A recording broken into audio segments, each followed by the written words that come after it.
Alright. Time for the trial of Mask for the murder of something Bullard. Kane Bullard. Yeah. Hey, Nick. What is it this time? You won't believe how many people are here for this trial. Well, it is a murder case. What are you talking about? They're here for the trial next door. Next door? Why, don't you know this, Nick? Sigh, they're having Detective Atmey's trial today. Detective Atmey?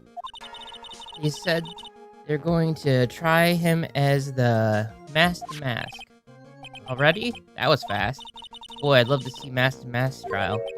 I know. By the way, where's Pearls? Oh, she went back home. She said she can't neglect her training anymore. I know you don't like me. Pearls has really gotten into her training lately, huh? Yeah, ever since that incident last year. Please, don't just ignore me. Oh, Mr. Delight, good morning. No one likes me. No one would notice me even if I killed someone. Come on, don't be silly. Wait a second. You don't mean you're the murderer? No! I'm just a poor thief. No, wait, that's not right. Thief can't really be poor. Now, let's see. According to Mr. Delight, from his second crime on, he was following a bunch of set plans. Plans that someone had been sending to him to help him commit the heist. You really think there's a connection between the thief and the murderer, Mr. Nick? It's possible, but today, his trial is a race against the clock. Huh? How come? Let's just take our time like always. I'm afraid that's not an option.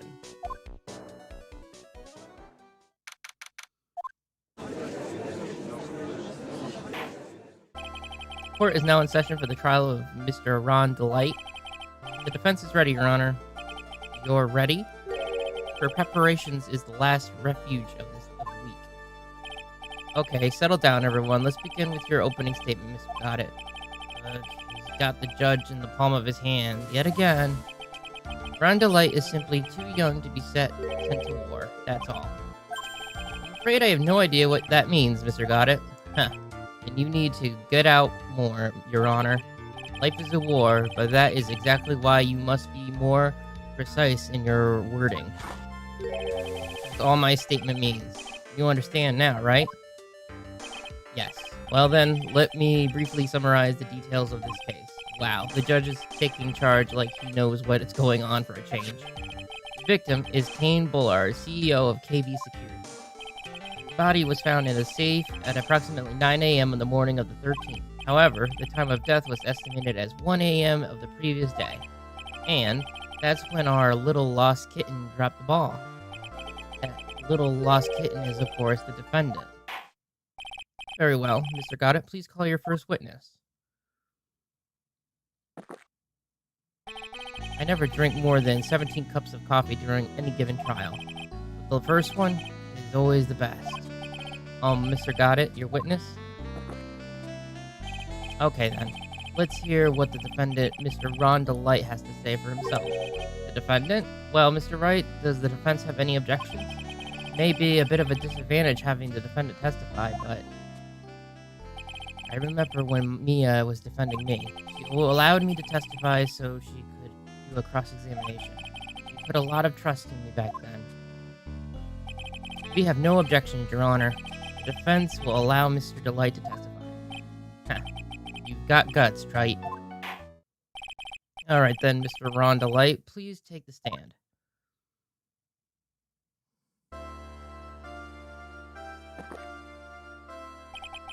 You did it, didn't you? Yes. What? No. That's not true.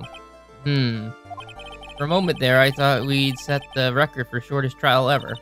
Sigh. Well, Mr. Delight already looks plenty guilty with that face he's making.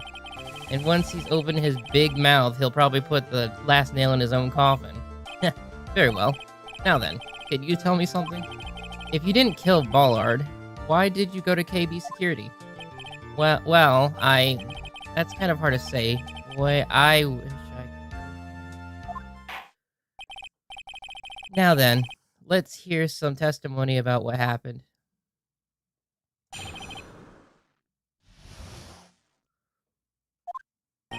That evening around 1 a.m., I went to see Mr. Bullard in his office at KB Security. The blackmail letter I got, it ordered me to go there. I'd been working for KB Security until a year ago, so I knew where his office was. 1 a.m., the exact time the murder took place. The weak get washed away by the tides of fate. The strong drink it up. It's bitter today, too. Just like my destiny. I'd never know what that from the way he's chugging it down. Mr. Wright, your cross-examination, if you please. If I must.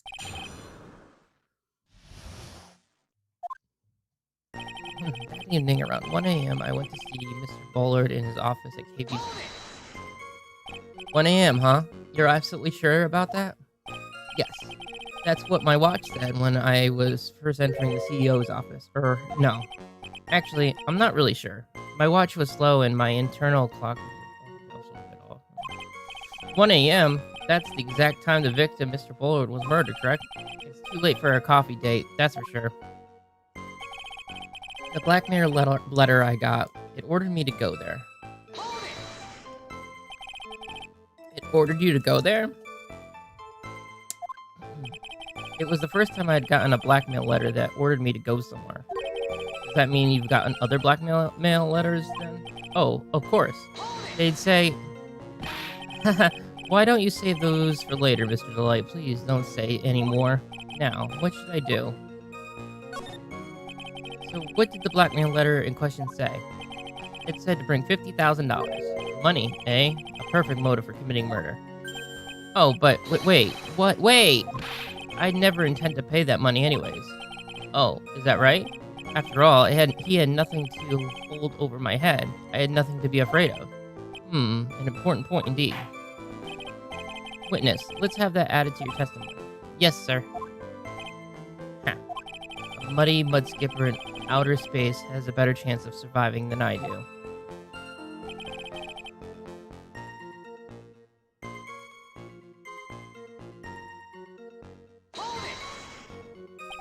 Just what were you being blackmailed about anyways? The blackmail letter said if you don't want your identity revealed, correct? I'm sure it was referring to the whole MaskDemask thing. But I wasn't worried. Mr. Bullard didn't have anything on me. He didn't? Anyways, I don't care what anyone says about me. Just as long as Desi believes in me. That's why Miss Delight didn't believe he was MaskDemask. That's why I knew they were just hollow threats.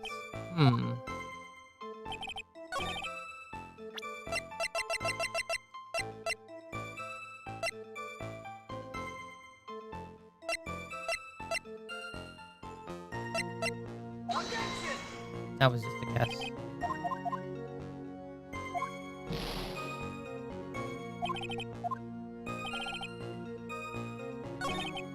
I'd be working for KB Security until a year ago, so I knew where his office was. You used to be a security chief for KB Security, right?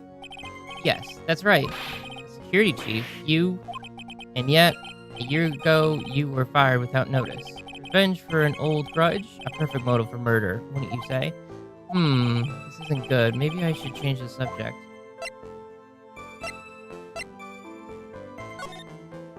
Mr. Delight, please tell us why you were fired from your job. Well, the world is filled with those who have said, I wish I had never asked that. Okay, then I'll take it back. Defendant, please answer the question. I needed money. You needed money? Well, you see, Desi loves to spend it. It's kind of her hobby. Not exactly the best hobby in the world, huh, Nick? My salary wasn't nearly enough, so I stole data from the company. Come again? KB Security has a lot of security info on all sorts of companies, and since I was a security team chief, I stole some data and sold it. Mr. Bullard found out, and I was fired immediately. What? I wish I had never asked that. I was somehow able to keep it secret and made it seem like I had quit my own job. What is it, Nick? You don't look so good. Someone who brings harm to their company is fired as a punishment. You do well to remember that. He sure told you. So you admit that you stole data from your company, is that correct? Yes, I'm sorry. This is a very important fact. Please add it to your testimony. Oh man, this whole thing just took a big turn for the worse. Crashed and blew up. It's gonna take the jaws of life to rip this case from the clutches of disaster. He fired me for selling company secrets, but Desi doesn't know about that.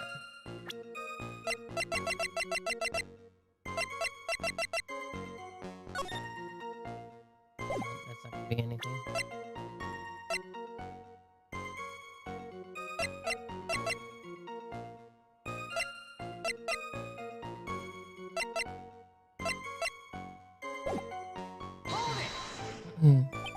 Why would you do something like that? Well, for Desi's hobby, what else? Wasting money, huh? It's not a waste. So Miss Delight doesn't know that her husband was fired, does she? So it would seem. I'm not sure what to think about a couple who keep secrets like this from each other. I can't believe it. This case has gotten even Maya to think seriously about couples. Please try and stay on focus, Mr. Wright. There wasn't much in it to his testimony, was there? Sounds like he was avoiding something. At least that's what it sounds like to me. Uh-oh, I've got a bad feeling about this. We better be careful, but if we don't find a way to make him spill the beans, we'll never get closer to the truth. Yeah. Blackmail letter I got. I need to go there.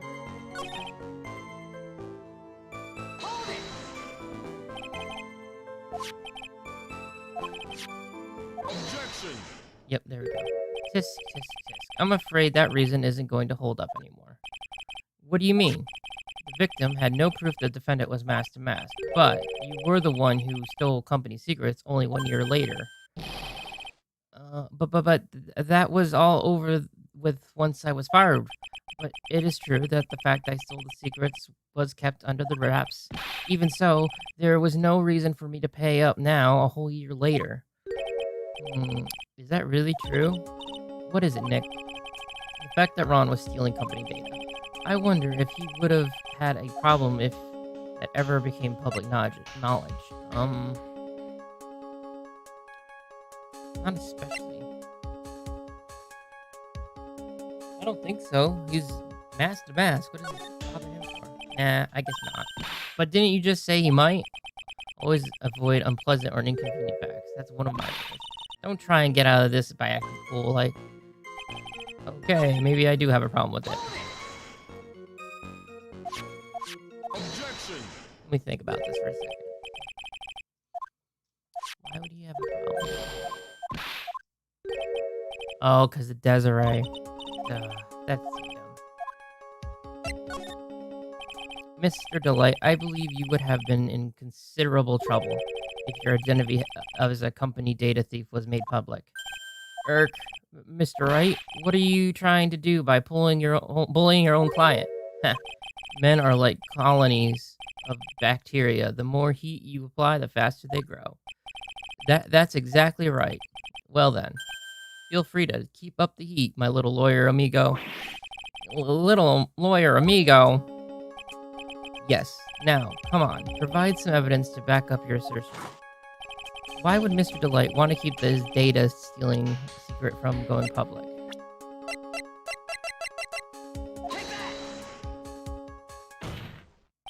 Mr. Delight, what you said just now doesn't match what you told me yesterday. Huh? What doesn't? I think you must have been scared, very scared, of having a certain person find out your secret. Gulp. A certain person? Miss Desiree Delight, the defendant's wife. Well, but listen to me. My Desiree, looks like if I just sit back and relax, the fun will end before it truly begins. Got it. Yes, we know. It was all your wife's fault. What do you mean? Mr. Delight stole company data to pay for his wife's spending habit, for which he was fired. Unable to face his own wife, someone used his dirty little secret to blackmail him. And that is how this murder came about. Oh, No, everything is falling neatly into place for him. Don't talk about my Desi like that, or you'll be sorry. Well, it seems that we've learned a great deal of things here so far. What do you think, Nick? I didn't think it was possible to get so thoroughly whipped in 20 minutes. Clearly, there was sufficient motive for murder. He stole data for his wife, and he killed to protect his secret. A family man who cared just a little too much. The motive is clear. Let's move on. Ugh. What happened at the crime scene at 1 in the morning, Mr. Delight? Come now, tell us. We're all yours.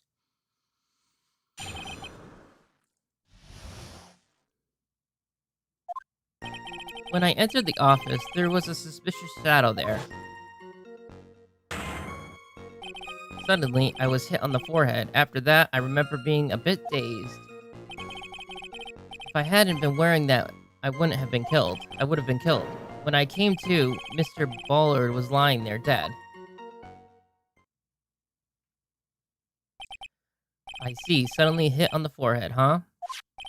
I believe the detective from yesterday provided similar testimony. He said that MaskDemask struck him on the head from behind.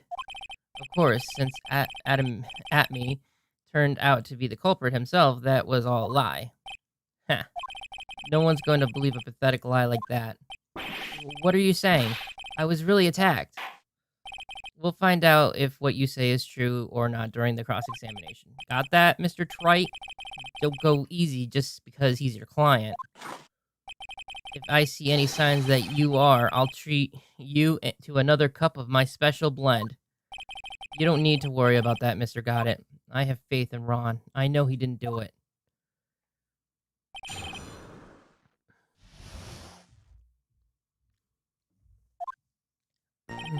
When I entered the office, there was a suspicious shadow there. Who was the suspicious shadow? If there were 1,000 of me, and if even one knew, I'd tell you, trust me. His dodging all of our questions is not helping us win this case. Okay, then how was the victim Mr. Ballard at the time? What do you mean by how was he? Was he already dead? Was he still alive? Maybe he was the one who hit you in the first place. That's a good question. What do you think, Mr. Wright? Forget it. Suddenly, I was hit on the forehead. After that, I remember being a bit dazed.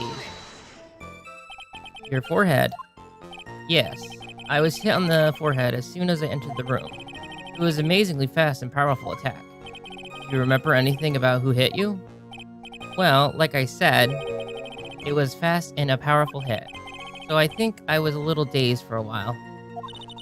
I don't think Mr. Delight even grasped what you were asking. Yeah, I'd like to show him a fast and powerful attack myself.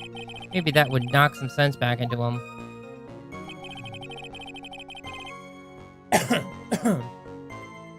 Sorry, I got some phlegm in my throat. If I hadn't been wearing that, I would have been killed. That? Could you please clarify what you are referring to? Why, my MaskDemask costume, of course. Wait just a moment. MaskDemask? Huh? Oh, did I forget to mention it before? Just to be on the safe side, I dressed as MaskDemask. And then I descended upon the office of the CEO of KB Security. What? Nick, did you know about this? He never told me this. I don't recall him ever mentioning it to me either. Even I didn't know that. It seems our little friend really loves to keep secrets. I'm sorry, I just never had a chance to mention it up until now. Wait, that's not right. You know how sometimes things just slip through your mind? Huh. My 6th cup of coffee is staring up at me coldly. At any rate, we can't ignore this piece of information. Witness, please correct your testimony. I'd have been killed if I hadn't been wearing my MaskDemask costume.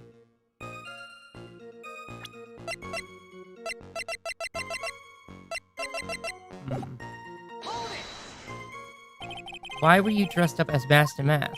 Why, because I'm MaskDemask, of course. What are you talking about? MaskDemask's trial is being held next door. Yes, I guess so. Anyways, at that time, I thought I was being blackmailed over the MaskDemask issue. So I thought I should go as him, just to be safe. Oh boy. Let me tell you, it's a real pain to move around with that cape. That's why it took a lot longer than I expected. It took a lot longer? What is he talking about? What do you mean by took a lot longer? Oh, opening the safe, of course. My cape got caught on the safe door, you see. This all happened when I was hiding Mr. Bullard's body. What was that? Back of a sec. Yes. You were the one that hid the body in the safe? Well, yeah. Inconceivable. Why? Just why? What reason could you have? What were you thinking? Question. When does someone toss their dirty shorts in the washing machine? What? Answer simple. When they take them off. As usual, I have no idea what you're saying. Do you mean that Mr. Delight hid the body because he's the murderer? Huh. So you're not as stupid as you look. The metaphor this time was really obscure. Mr. Wright, you don't mean that you knew about this whole safe business, do you? Well, yes. Why am I the only one not in the loop here? Witness, make sure you add this to your testimony. Yes, sir. Uh-oh. Looks like a storm front is moving in over the fair weather judge. I panicked and hid the body in the safe. It took about 10 minutes. Why did you hide the body in the safe anyways? Well, because it wouldn't fit in a drawer. That's not exactly what I meant. When I saw the corpse, I kind of lost it. I thought, if they find his corpse, they'll think I did it. I think you had a simpler reason than that. Because you killed him. That's why you spent 10 minutes hiding the body. This really makes more sense. Nah. Hold on.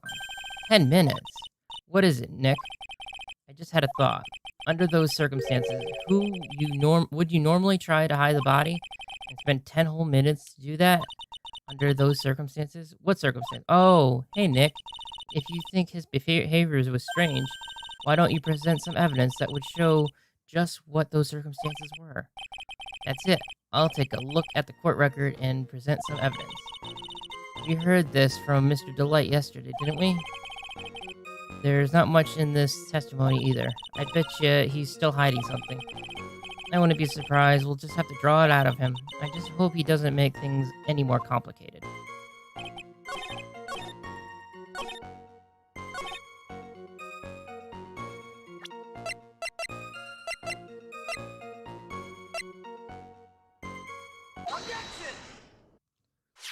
Your Honor, could you please take a look at this record? And what might this be? The record for the emergency buzzer that connects the CEO office to security. If the button in the office is pressed, a security team is supposed to come running.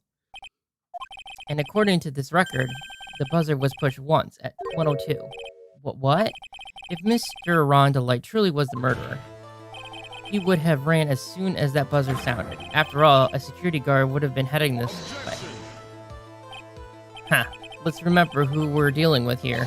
He probably had no idea there was a security personnel in the building. Up until 1 year ago, my client was working as the chief of security. There is no way he wouldn't have known about them. But, as it turns out, the guard never came. That was nothing more than a coincidence. The fact that the guard was a pathetic loser who had just gotten punched in the face by his ex-new boyfriend and was anywhere in the vicinity was not something Mr. Delight could have known. Again, remember who we're dealing with here. A sure bet that Mr. Delight didn't even notice the buzzer going off.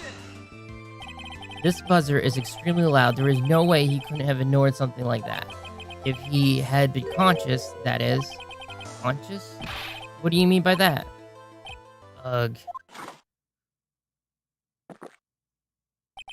Fine. Let's hear your theory.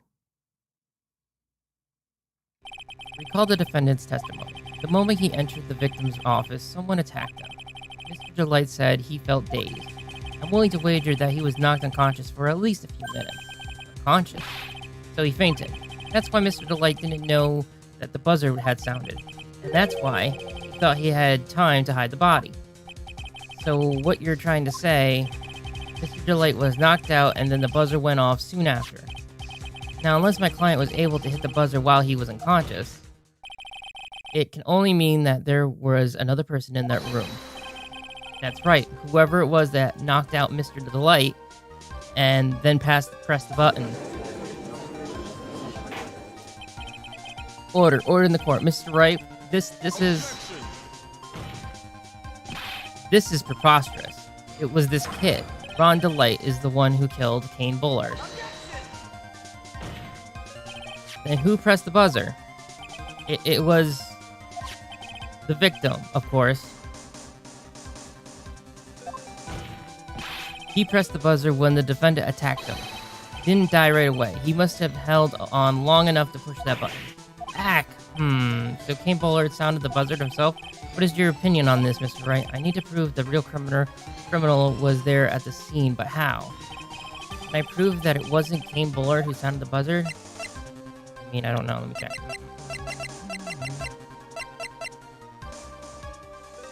Trauma to the head. Let's say it was instantaneous. But there was no fingerprints on it, so... The defense opinion is this, Your Honor. This piece of evidence proves that it wasn't the victim who sounded the buzzer.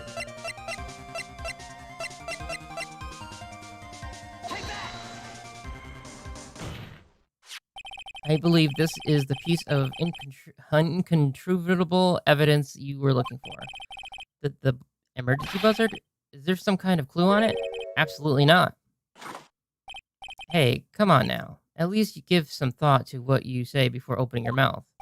The fact that there are absolutely no clues is itself a clue. Now I'm the one who's clueless. This button has no fingerprints on it. If Mr. Bullard had really pressed it himself, naturally he would have left his fingerprints behind. Hooey! Ron Delight obviously wiped them off. Why would he? A guard could have come in any moment. He touched that button. I know he did. The defendant, Mr. Delight, was dressed as MaskDemask. And MaskDemask always wears gloves.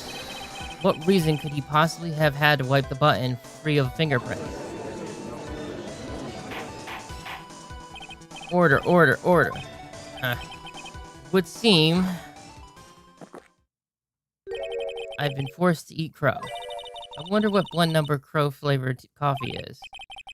However, if the real killer was there at the scene, why would that person press the emergency buzzer? Shouldn't they have run away without putting themselves in extra danger? What's with this awkward silence all of a sudden? Heh. It looks like you're fresh out of parlor tricks. They're on to you, Nick. Just give me a minute to collect my thoughts. The real culprit killed Mr. Bullard at around 1 a.m. And Mr. Delight just happened to waltz in when the murder was taking place, right? The killer clobbered Mr. Delight and then sounded the buzzer. Even though security was supposed to respond right away if the buzzer was pressed, security was supposed to respond. Time's up, Mr. Wright. Let's hear what you have to say. Very well, then. You've got some guts. I like that in an opponent. Why did the real killer sound the emergency buzzer?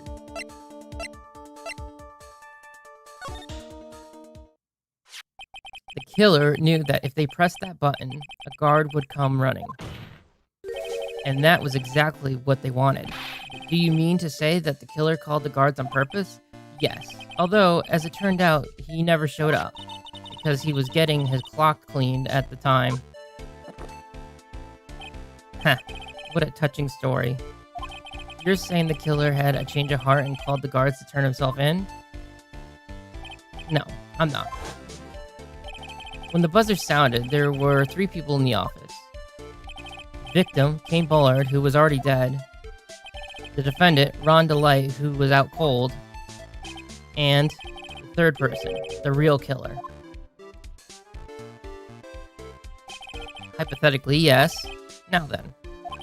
In this situation, if the real killer made an escape, what would happen? The only ones left in the room would be the victim and Ron Delight. And if any security guards came running in at that time, you would think that I was the murderer. Yes, that was precisely the real killer's objective. To frame Ron Delight for the murder.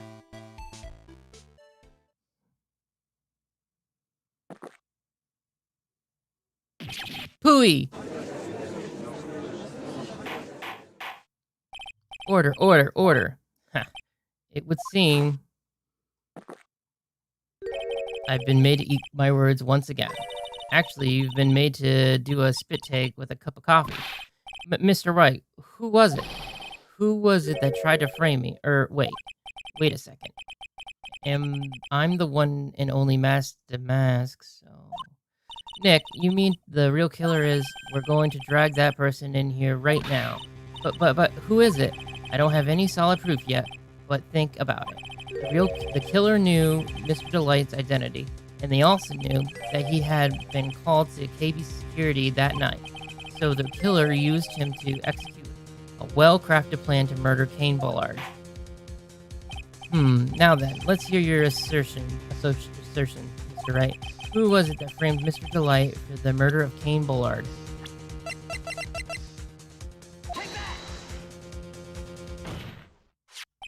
Detective Luke Atme. He's the only one who could have done it. Ace Detective? Luke Atme? You mean MaskDemask did it?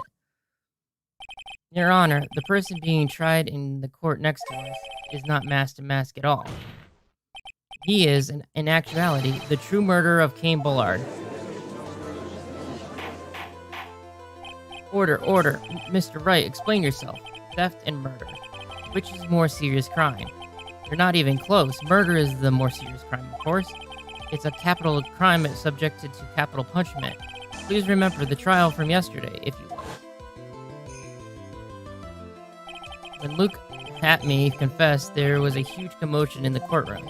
Of course, a famous detective was unmasked as well as MaskDemask. Instead of being convicted of murder, he was found guilty of grand larceny.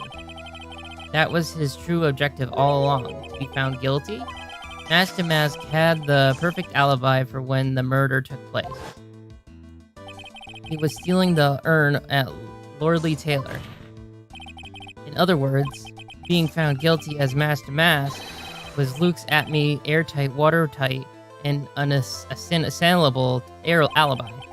A guilty verdict. As an alibi?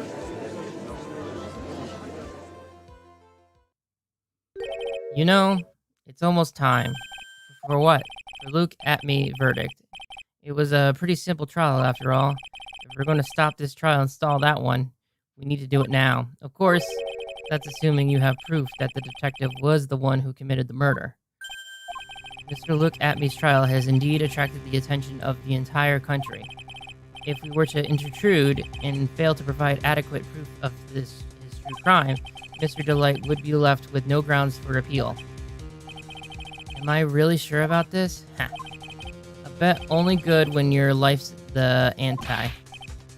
Mr. Wright, I believe in you. Mr. Delight. So, please, I'm begging you. Thanks, but my decision will determine the rest of your life. Can I really risk your life for this? Phoenix? What was that? Don't stray, Phoenix. For your client, take the path of trust. That voice. It sounds like... Mia! Your Honor, the defense requests an immediate recess. Huh. So that is your answer, huh? Very well. I've decided as well. This court will now take a 20-minute recess. Mr. Wright, when we return, please summon Mr. Luke Atme to the stand. Yes, Your Honor.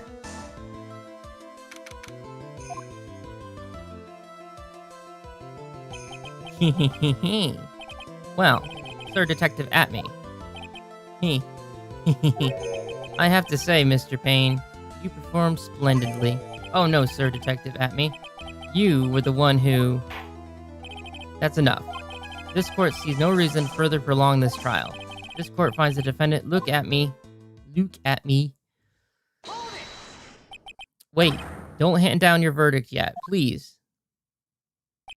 Well, Sir Lawyer, welcome to my courtroom.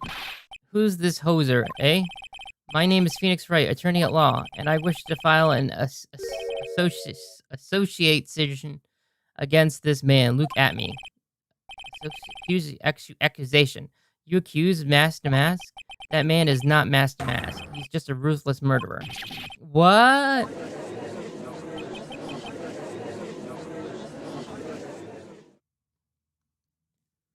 To be continued.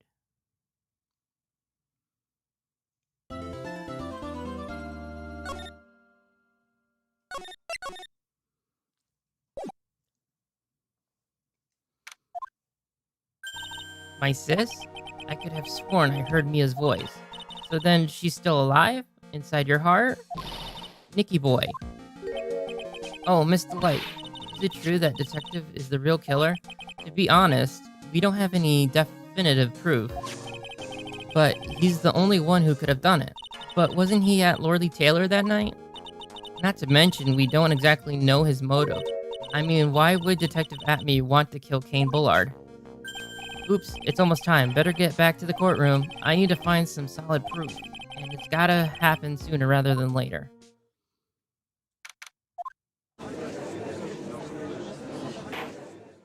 Now then, this court is back in session. Mr. Luke Atme, please take the stand. Well, how do you do, sir lawyer? I never would have thought to see you acting so recklessly. I couldn't let them hand down your verdict just yet, not when it would have given you a perfect alibi, an alibi by the name of MaskDemask. I'm sorry. I'm afraid even the great Luke Atme has no idea what you mean. Of course, I have been in the next courtroom ever since 10 o'clock this morning. I'm afraid there's no way I could have known what was been going on in here. You've been in the defendant's seat all day long, correct? Being tried as MaskDemask. Indeed, it's truly child's play to fool the ignorant masses. Not only did the poor fools ask me to protect their valuables, they even gave me a generous reward upon returning their own property to them. Take this red diamond ring that sparkles upon my divine finger, for example. So you continue to insist that you are, in fact, MaskDemask. Of course. Very well then, Luke Atme, let us begin with this simple question. On October 12th at 1 a.m., Kane Ballard was murdered. Where were you at the time? One without knowledge lacks even the knowledge that he should be ashamed of himself. But don't worry, I will not hold it against you, Sir Judge. Thanks?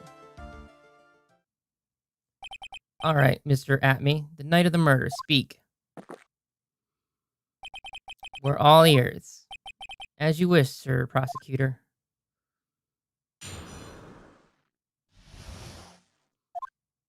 I was stealing the urn as MaskDemask, just as I announced I would.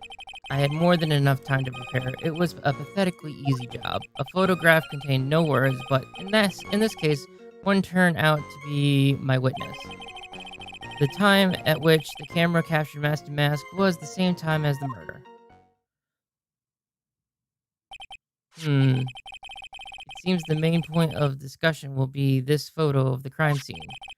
Everything else is up until now was all part of the plan. There has to be a secret to this photo as well. Even the great MaskDemask cannot be in two places at once. Now then, if you'll excuse me, I have a verdict to receive. Unfortunately, Mr. Atme, we still have to do your cross-examination. A fool is a fool, too foolish to know that he is a fool. I think he's trying to say that you're full of it, Nick. The only thing that's full of it is his alibi.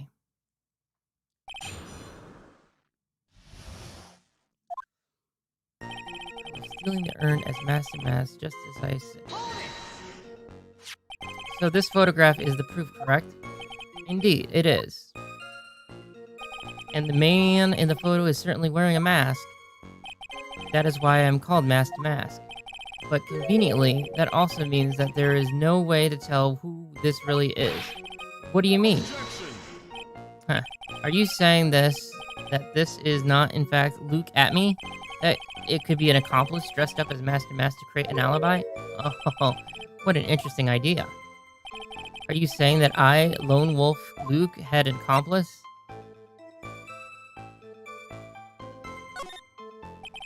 Luke Atme was at KB Security during the murder. Then the MaskDemask in this picture has to be fake. Then there really was an accomplice. But right now, I have no idea who it is. I don't have any idea right now, either. Faceless objections are just what that guy wants. There's gotta be another way, and I'm going to find it. I had more than enough time to prepare. It was a pathetically easy job. I believe Adrian Andrews hired you at one point. That's right. That was over 20 days ago, if I'm not mistaken. You sent the calling card to Lord Lee Taylor 10 days before the heist. That would mean you sent the card after you began your security watch, right? Indeed, there was no reason why I couldn't do both jobs at once. It was the perfect opportunity to steal my latest target. I see. You truly are evil, aren't you? Yes, evil is what I am. Hey Nick, isn't there something odd about this? Detective Atme was always proud of his ace detective skills, right? But if that urn was stolen from Lord Lee Taylor while he was the only one watching it, he'd have no way to maintain his perfect ace detective persona. You know, that's true. It is kind of odd. A photograph contains no words, but in this case, one turned out to be the witness. So by photograph, you mean this piece of evidence here, is that correct? Indeed, it is. That is it. The very thing that proves I committed the crime. The very thing that proves you committed the crime. When you think about it, it's really odd. You say that almost as if you had had this picture taken on purpose. Objection! He was simply caught by the very camera that he had set up. We all have days like that. Indeed. It turned out that there was no such thing as the perfect crime after all. Life is truly an ironic thing, a sad blue melody. It looks like I'd better gather more info for now. If he's truly the killer, there's gotta be something phony in this photo. The time in which the camera captured MaskDemask was the same time as the murder. About the camera that took the photograph. Oh, come now. It's all too clear what you're thinking, huh? You think I altered the timestamp on the photograph, don't you? I'm all afraid that's impossible. The camera was set up by Lord Lee Taylor, and on top of that, it was Lord Lee Taylor's staff that printed the picture data. Unfortunately for the defense, there's no way that picture could have been altered. I see. It looks like I'd better find something else that could be suspicious. So, this alibi is false. It has to be, or he couldn't have killed Mr. Bullard at the KB security. But I'm not really spotting anything unusual. There are two possibilities. Either the MaskDemask in the photo is fake, or the photo itself is.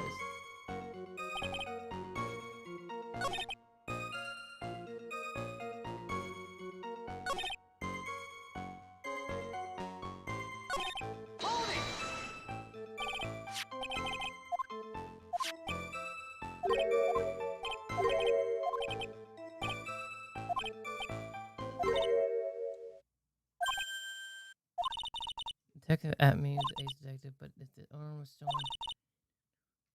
You know, that's true. It's kind of odd.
More than enough time to prepare.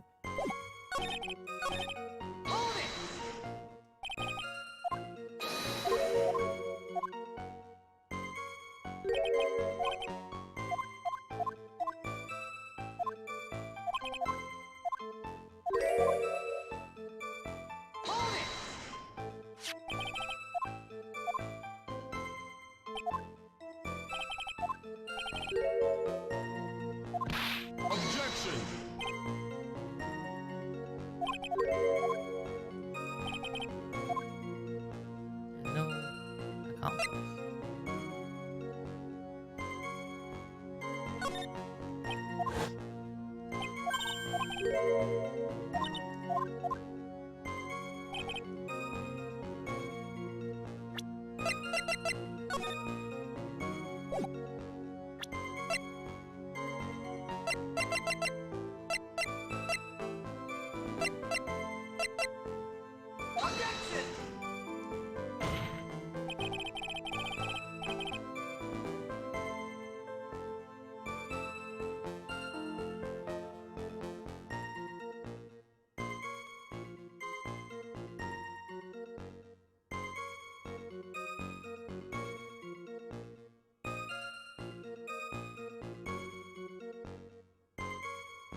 Oh, okay.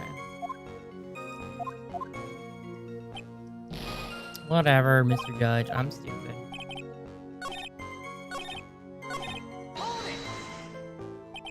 So by photograph, you mean this piece of evidence here, is that correct? Indeed, it is. That is the very thing that proves I committed the crime. The very thing that proves you committed the crime. Surely even you understand by now. Lorelei Taylor provided the cameras. There's no way I could have tampered with it. That means I could not have killed Kane Bullard, unless I have an accomplice. Come on, think long and hard about that night. Basement warehouse, and this picture that supposedly captured it. It's gotta be here. Isn't there something funny about this picture? You bet there is. Are you implying that this picture is a fake? You bet I am. There's definitely something strange about this picture. You took a look around the basement warehouse that night before the theft took place. And there's something in the photograph that doesn't match my memory of that night. Very well. Then let's hear what you have to say. What's about this photograph if you find funny?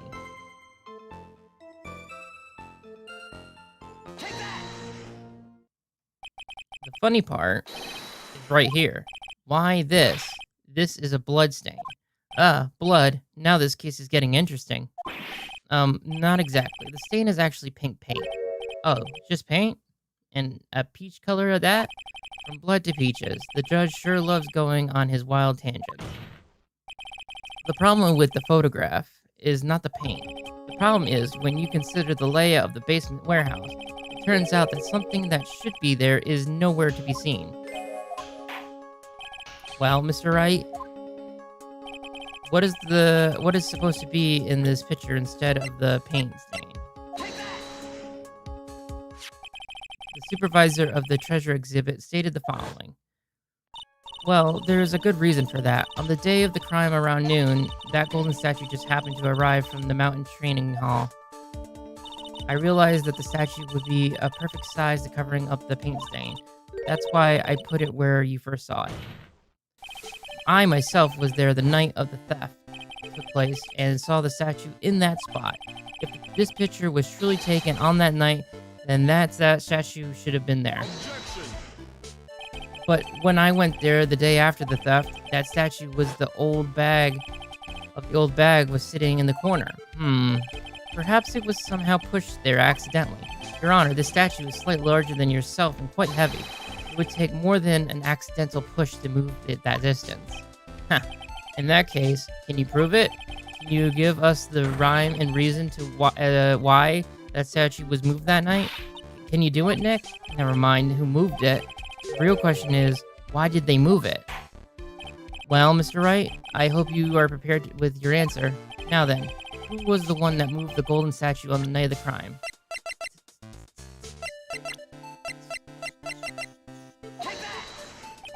The one who moved the statue was none other than Luke Atme. Come now, Sir Lawyer. There you go again on your strange delusions. Mr. Wright, what basis do you have for your strange delusions? It's very simple. The witness was the only one in the basement warehouse that night. That is indeed very simple. However, Why would I want to move a heavy golden statue? The reason for moving the golden statue, here where our battle really begins. Well, Mr. Wright, what reason did the witness have to move the statue? The reason could be found here in the photograph. Look at me, you pretend to be MaskDemask to create an alibi by showing you were at Lordly Taylor that night. But this photograph contains a single fatal flaw. If the statue had been there, your lie would be exposed like cheap film at a drugstore. That is why you had to move the statue. A single fatal flaw? Interesting theory. Please enlighten us. Just where in the picture does the lie exist?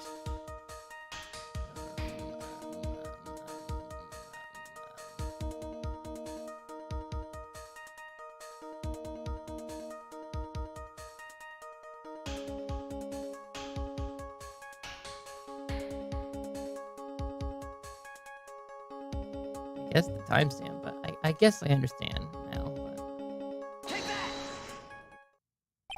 Naturally, the lie in this photo is this timestamp. What do you mean? I'll tell you exactly what I mean. On the night in question, Luke Atme went to KB Security and murdered Kane Bullard. Therefore, it's obvious. It would have been impossible for him to have been at Lordly Taylor at the same time.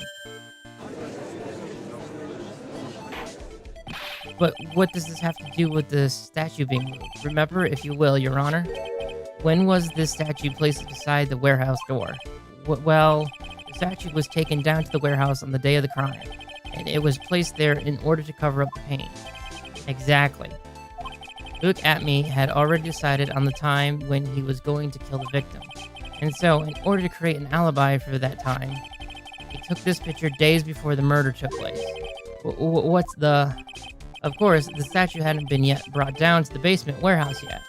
Ah, so on that day of the crime, Mr. Atme must have been quite nervous. As nervous as a long-tailed cat in a rocking chair factory, so to speak. Why? Because something that wasn't supposed to be there had been brought down and placed where it wasn't supposed to be. And that is why Luke Atme had to move the statue on the night of the murder. He did it to make the room match with the way it had been in his photo. Gah! In order. Mr. Atme, is this true? One moment, Your Honor. Have you forgotten this? What's that? The data for the basement warehouse computer. According to this, the camera did indeed go off on the night of the crime. It's true that the camera had been set up by the Lordly Taylor staff. However, the program used to manage that data was yours. That alone would have allowed you to tamper with the data file.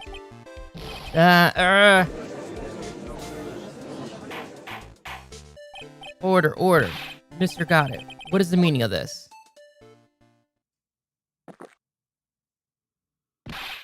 Got it? I warned you about making me wait. Now put the coffee down. My 11th cup. I promised to drink no more than 17 during a trial, which means I'm still good till the last drop. However, the defense has a very good point. A good point? So what? We are all but travelers on the road to infinite points. I think he's got his point mixed up with his other points. So you say this photograph was taken ahead of time, and that the statue was moved in order to make it match. That's a very interesting idea. However, there's one point that can't be denied, which is that's it, only a possibility. Men that are trapped by the chains of maybe can never reach their dreams. That's very true. No way, don't fall for that, Your Honor. Hey, Mr. Damask. Yes? If there's no funny business in your actions as MaskDemask, there should be no problem with you telling us your strategy, so let's hear it. Yes, please provide this court with your testimony about your plan to steal the sacred urn.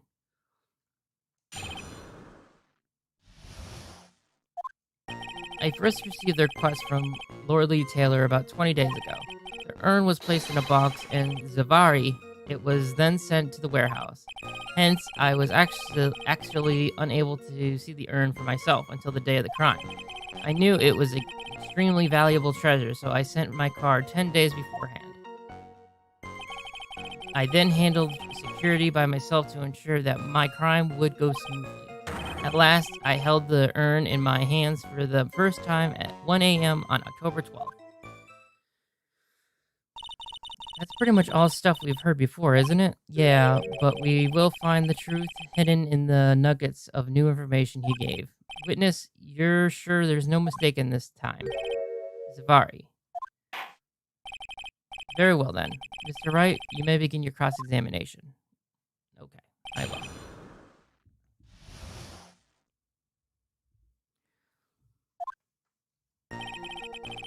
I received a request from The urn was placed in a box in Zafahari. It was sent to the warehouse.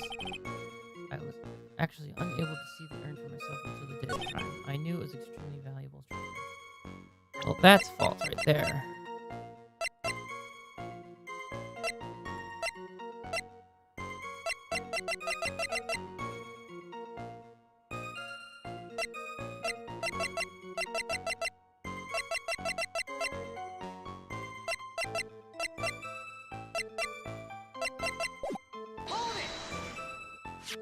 You mean this calling card? That's right. That is, without a doubt, my calling card. I guess Mr. Delight didn't make this after all. Of course, because Atme knew about the emblem.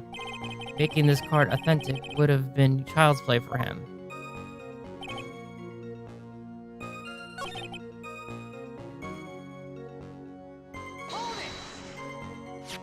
And this is the photo that proves that, huh?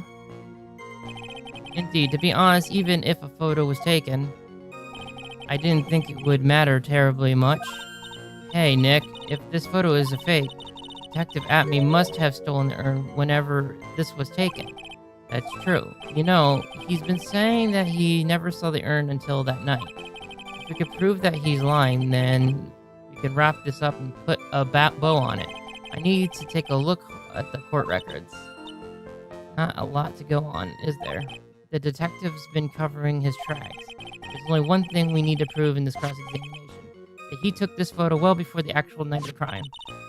Alright then, how do we do that? There's one thing that Aunt Atme stated very clearly, that he'd never seen the urn before it was stolen. We need to prove that he's lying.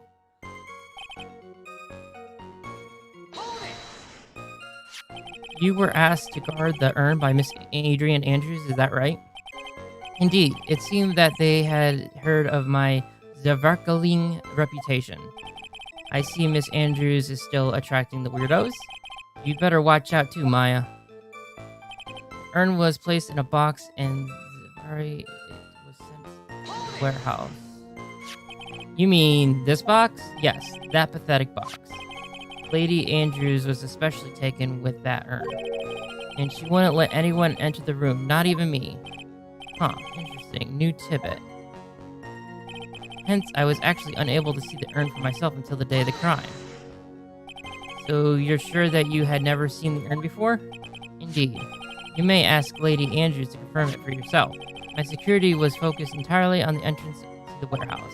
However, Luke Atme, let no information whatsoever slip through my fingers.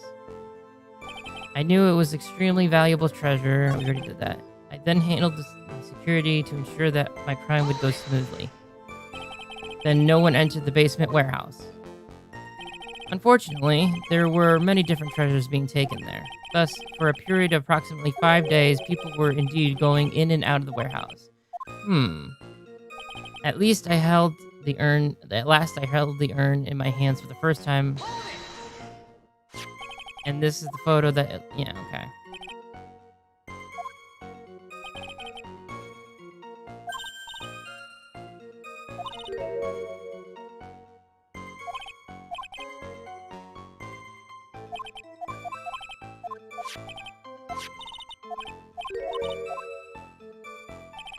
Well, let me see what we got here. What about this calling card?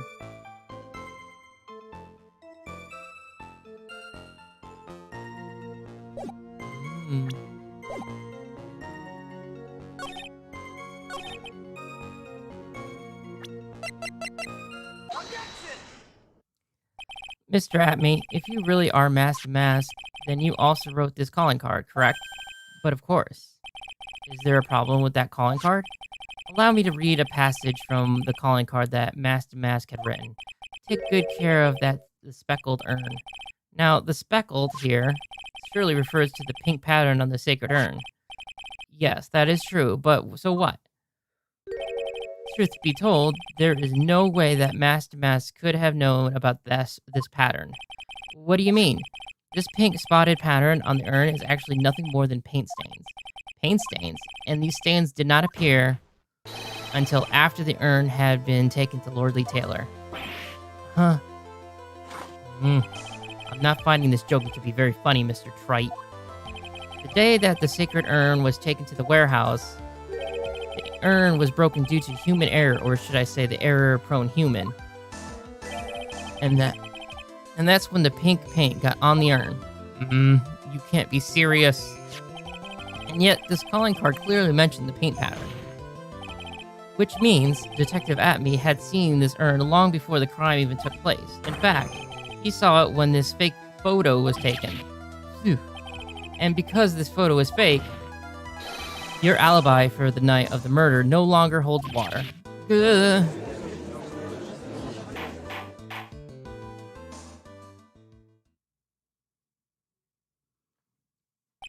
Witness, do you have anything to say for yourself?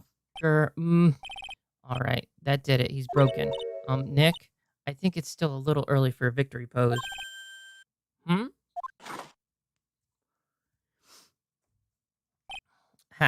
It's so sad no one has any convictions these days.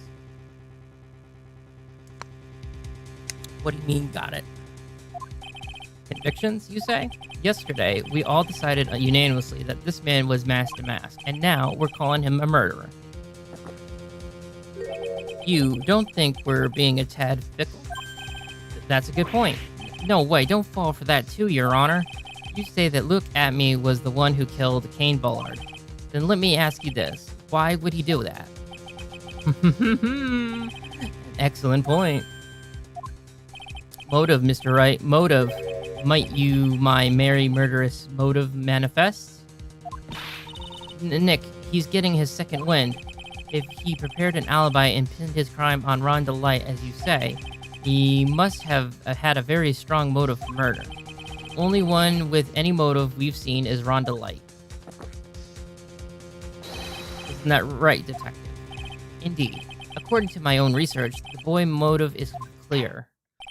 Without a motive, it's nearly impossible to prove guilt in a murder case. Now then, maybe you can enlighten us to what the defendant's motives were. I'd be honored to, Sir Oldtimer. They're doing everything they can to make Ron look suspicious. Despite our lack of hard information, this may be our only chance.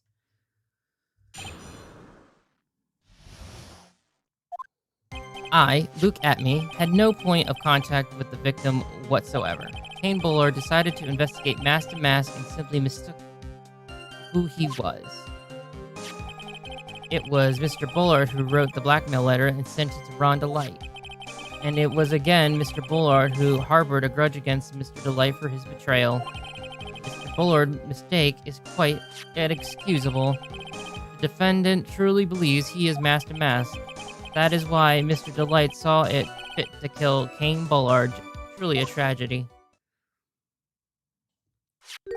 So the victim, Kane Bullard, blackmailed the defendant.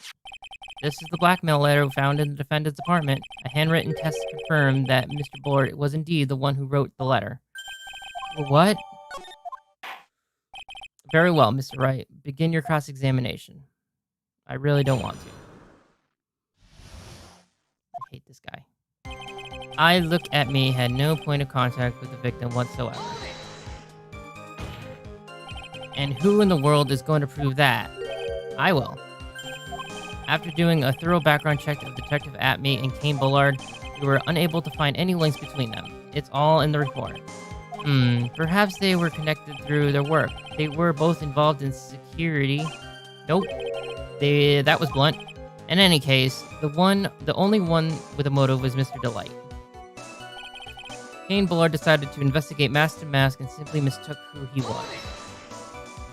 Mistook? That's right, mistook, from the Old Norse mistaka, meaning to take an error. That wasn't what I meant. Just who did the victim mistake MaskDemask to be? Why, the answer is obvious. Ron Delight, of course. Boy, I'd like to wipe that smug look off that guy's face. Why would the victim mistake the defendant for MaskDemask? Don't you already know that? Zavari, take a look at the newspaper. Ho, that's the famous tier of enema.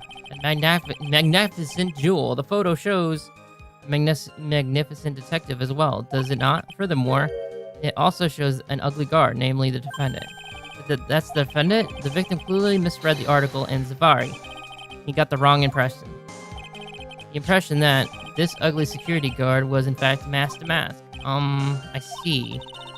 That was an unusual, reasonable deduction. It was Mr. Bullard who wrote the blackmail letter and sent it to Ron Delight. You mean this blackmail letter was right here?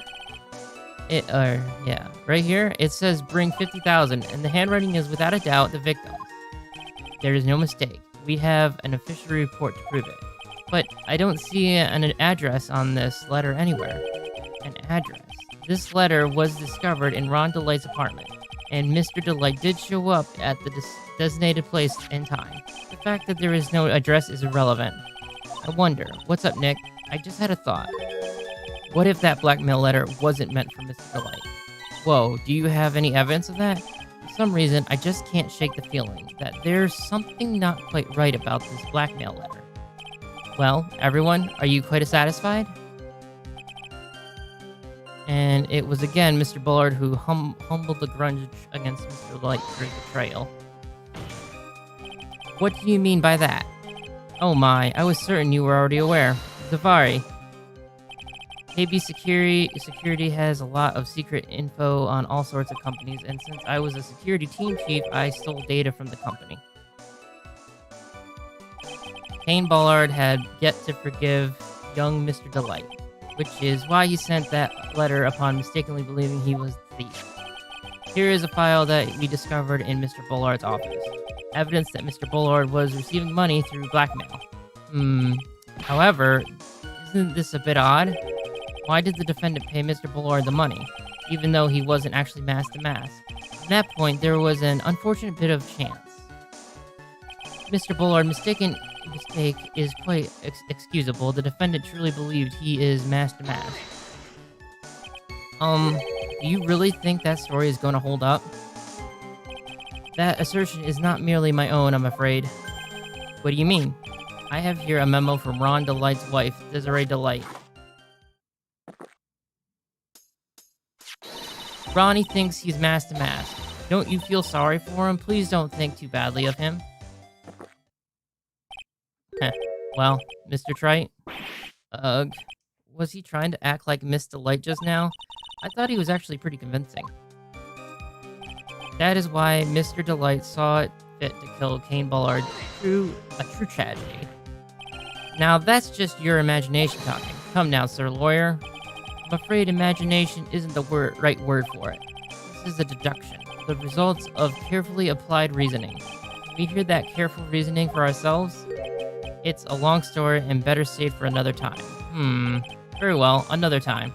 Those so-called long stories aren't usually all that long. At least not in my experience.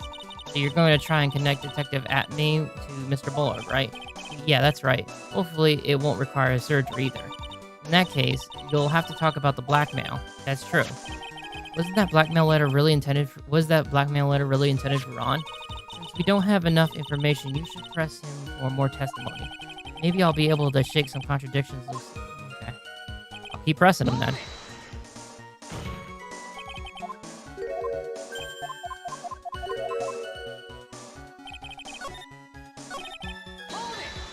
But I just pressed everything.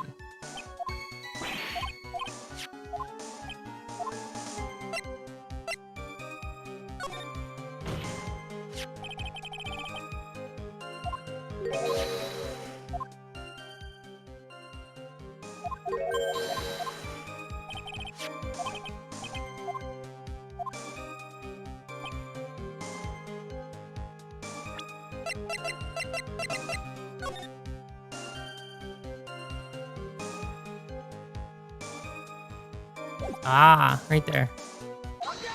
Right there. Mind if I ask you a few questions, Detective Atme? Well, if it's just a few, I guess it's alright. When you said that this letter was addressed to Ron DeLay, I couldn't help but notice one major contradiction. Contradiction? I don't know where a walking contradiction like you gets off saying something like that. You're the one to talk. At times like these, men are made to express themselves with their fists. Why don't you show us what you've got there, Junior? Indeed, time to man up, Mr. Wright. Show us the contradicting evidence in the content of the blackmail letter. It's the ring, but how do I show it? Oh, wait. Is it one of these?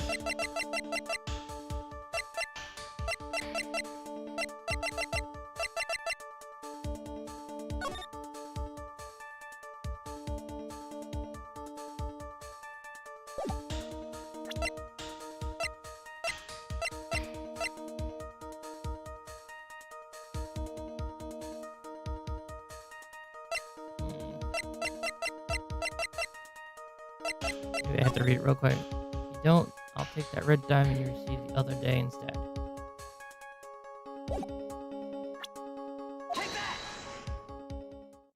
Ha! A little too one punch like that wouldn't even faze me. I think you mean 1-2 punch. Mr. Wright, try thinking things through a little more. Oh god, what am I missing?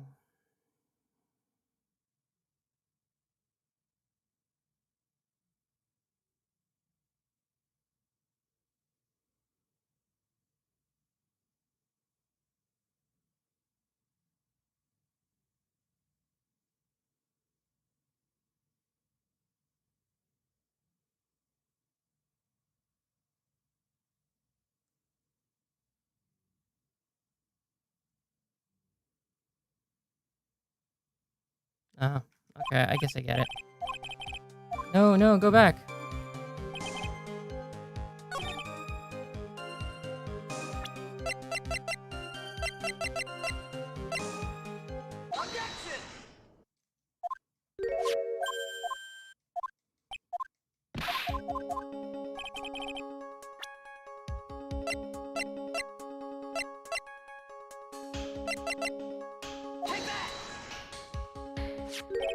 Take a good look at this newspaper clipping. And before I do, I'm going to save just in case I screw this up. It contains a picture of the Tear of Enema, the stolen jewel. Well, what about it? The problem is this jewel color. Color? I'm not much for discussing color myself. According to the clipping, the color of the stolen jewel was blue. However, in the blackmail letter, a total different jewel is mentioned. I'll take that red diamond you received the other day. Red? Which means the red diamond described in the blackmail letter is not the Tear of Enema, the MaskDemask stole at all. Objection. And your point is, Mr. Trite? So you are trying to say that this blackmail letter was intended for someone else? That is what you're trying to say, right, Trite? That is what you're trying to say, right, Mr. Wright? Well, that is what you're trying to say, right, Nick? Yes. This is who Kane Bullard was actually blackmailing.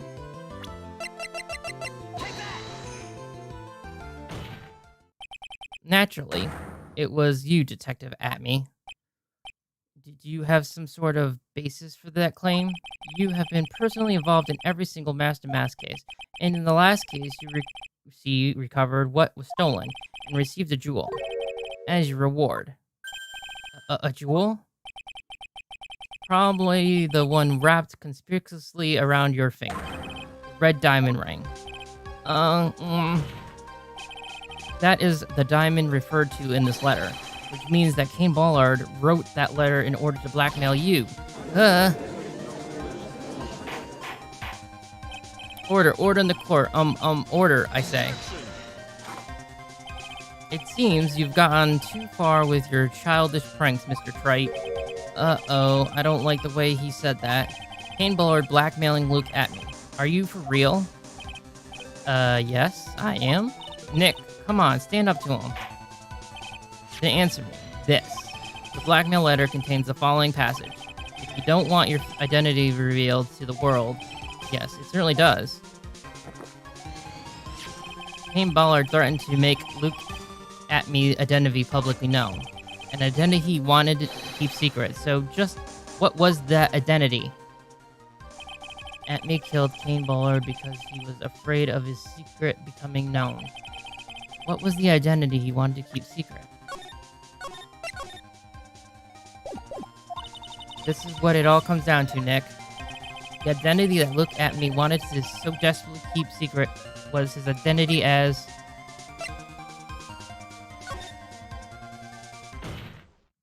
Luke Atme was a blackmailer.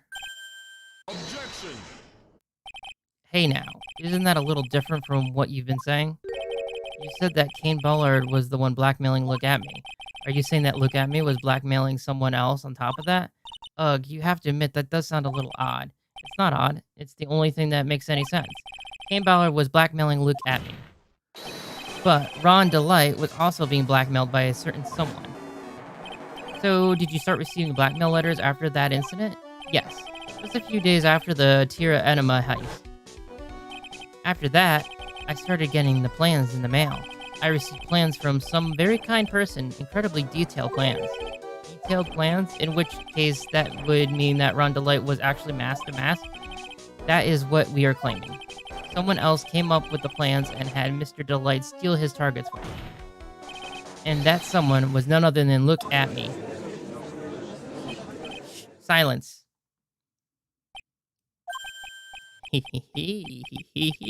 Now I see, it's all becoming clear. Well, what is? When you were in grade school, you received the same report card every year. Careless, with the tendency to jump to conclusions. Am I wrong? How did you... You say that Luke Atme, was blackmailing Ron Delight, in which case, I would naturally know all about his relations to MaskDemask. Well, yes. Ron Delight started receiving plans from the second crime onwards, correct? Which means I learned of his identity when he committed the first crime. Good point. You certainly couldn't have blackmailed him otherwise. In that case, let's see some hot, bitter evidence.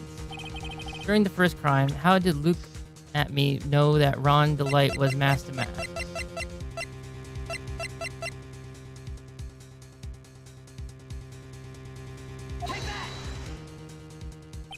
I think I see. See what? When you were in grade school, you received the same report card every year. Gets into lots of mischief, trying to be the center of attention. What do you mean? This newspaper clipping. It has a picture of you and Ron Delight in the guard uniform. It seems that MaskDemask didn't just disappear into thin air. He just took off his outfit and hid it in the bucket. That sounds far too stupid to be true. Correct. With tricks like that, he couldn't befool a baby, let alone an ace detective. And that's when you figured it out, Mr. Atme. That's when you learned that under his mask, MaskDemask was really Ron Delight. Yeah, what the? Wasn't he supposed to be MaskDemask? Not only that, it looks like he wasn't even an ace detective. I can't believe it. He was just a slimy blackmailer. What a fraud, trying to pass himself off as an ace detective. Why you? How dare you expose me like that? Why, I mean, I've never blackmailed anyone in my life. I'm a famous and proud ace detective and also MaskDemask. Why can't you understand that? I'm afraid you are neither a proud thief nor an ace detective. You're a blackmailer and a murderer. That is your true identity. Why you? How dare you? I say none of you. Ace detective, blackmailer, murder threats. Enough to make one laugh.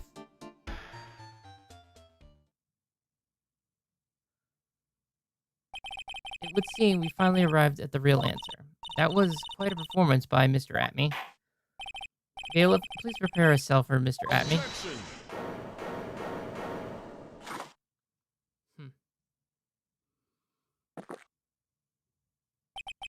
The hammer that strikes too fast has no time to aim.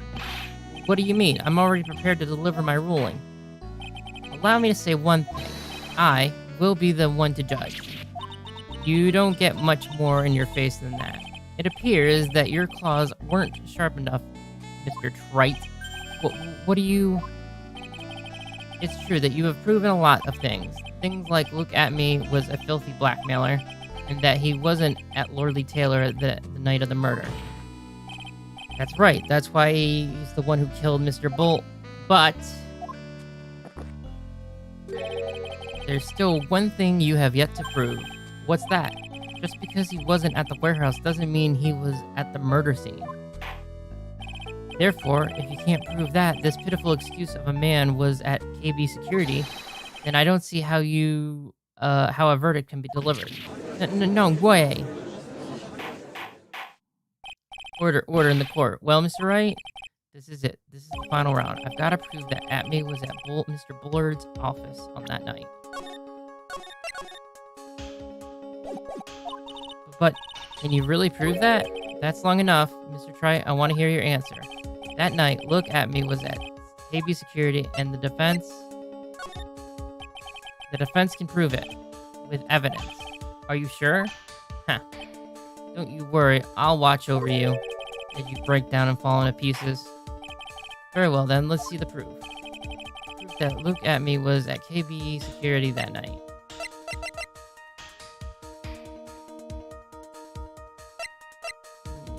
Do I really have proof, though?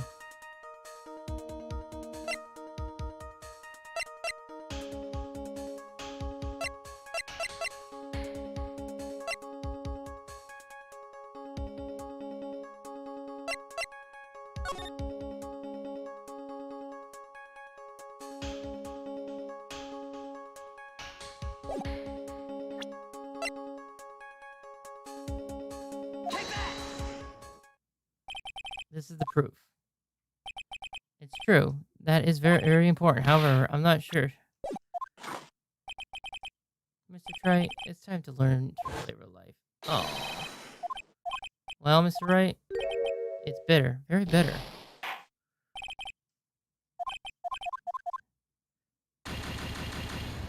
Well, son of a gun.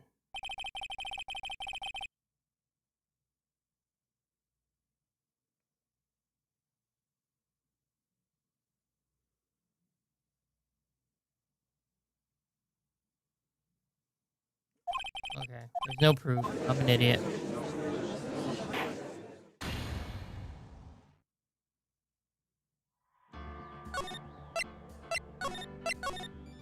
Let's continue.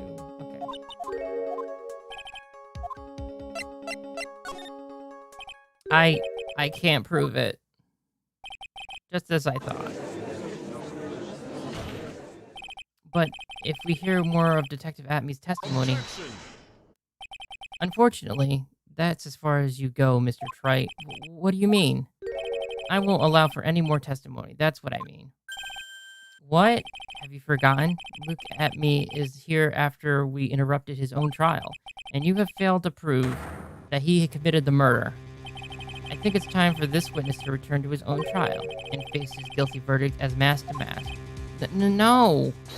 Well now, Sir Lawyer, it seems that love wins out in the end after all. I am the ace detective as well as MaskDemask. My verdict will verify that. Just as Ron Delight will verify that he is the true murderer. I declare that with the full force of my ace detectiveness. Order in the court. That's enough deliberation over this witness. I can't believe this. At this rate, Ron is... Don't give up now, Nick. We still have tomorrow. We can look for more evidence, and by then, it'll be too late, huh? Why? Double jeopardy. One of the basic rules of any court of law. Double jeopardy? Should a defendant be tried and found innocent in a court, that defendant cannot be tried again for the same crime.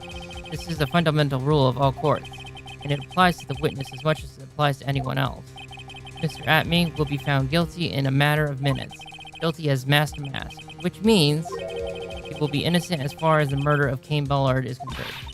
No way. The fact that you were unable to prove Mr. Atme's guilt of the crime here means that he will never again be tried as Kane Bullard murder. Yow!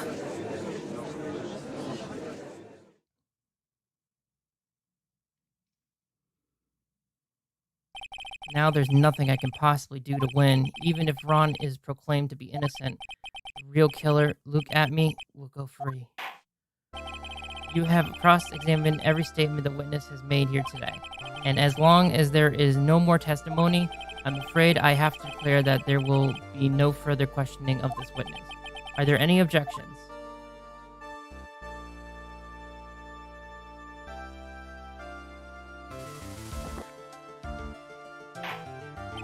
Then I hereby end the cross-examination of Luke at me. Objection! I think I see it. Your Honor, when you were a child, this is what was on your report card every year. Has poor hearing and often makes mistakes as a result. How did you... Phoenix, raise your head up high. Have you forgotten what I used to tell you? A lawyer is someone who smiles no matter how bad it gets. That voice, no way. Long time no see, Phoenix. Mia! This is the true power of the Kriana channeling technique. I knew that it was really Maya who's standing before me, but right now she's my mentor, Mia Fey. Now, let's do this. But there's nothing more we can do, Mia. Without any more testimony, I can't cross-examine. Not yet. The testimony's not over yet. What do you mean? Your Honor, just now you said something very interesting. You will have cross-examined every statement the witness has made here today. Yes, that's true, but unfortunately, Your Honor, you're forgetting something. Earlier, after the last cross-examination, this witness made a number of remarks. Well, now, sir, lawyer, it seems that love wins out in the end after all. I am the ace detective as well as MaskDemask. My verdict will verify that. Just as Ron Delights will verify that he is the true murderer, I declare that with my full force of my ace detectiveness. Yes, but those comments appear to have no importance whatsoever. Very well, then we shall prove their importance by cross-examination. At any rate, as long as the witness has made these remarks, we, the defense, assert our right to question them. Is that all right with you, prosecutor? Is something the matter, Mr. Goddard? Nothing. Oh, sir, lawyer, it looks like you're one step too late. If you think such falsehoods will do anything to me, Luke at... Let's hear it. Huh? It's true that the witness made some remarks. So then, let's hear this last bit of cross-examination. Mr. Goddard, what are you... Very well then, Mr. Luke at me. I'm going to allow the defense to cross-examine your earlier remarks. The defense would like to hear why you declared the defendant to be the true murderer. So please, give us one last bit of testimony. Phoenix, this is it. This is our absolute last chance. Yes, Chief.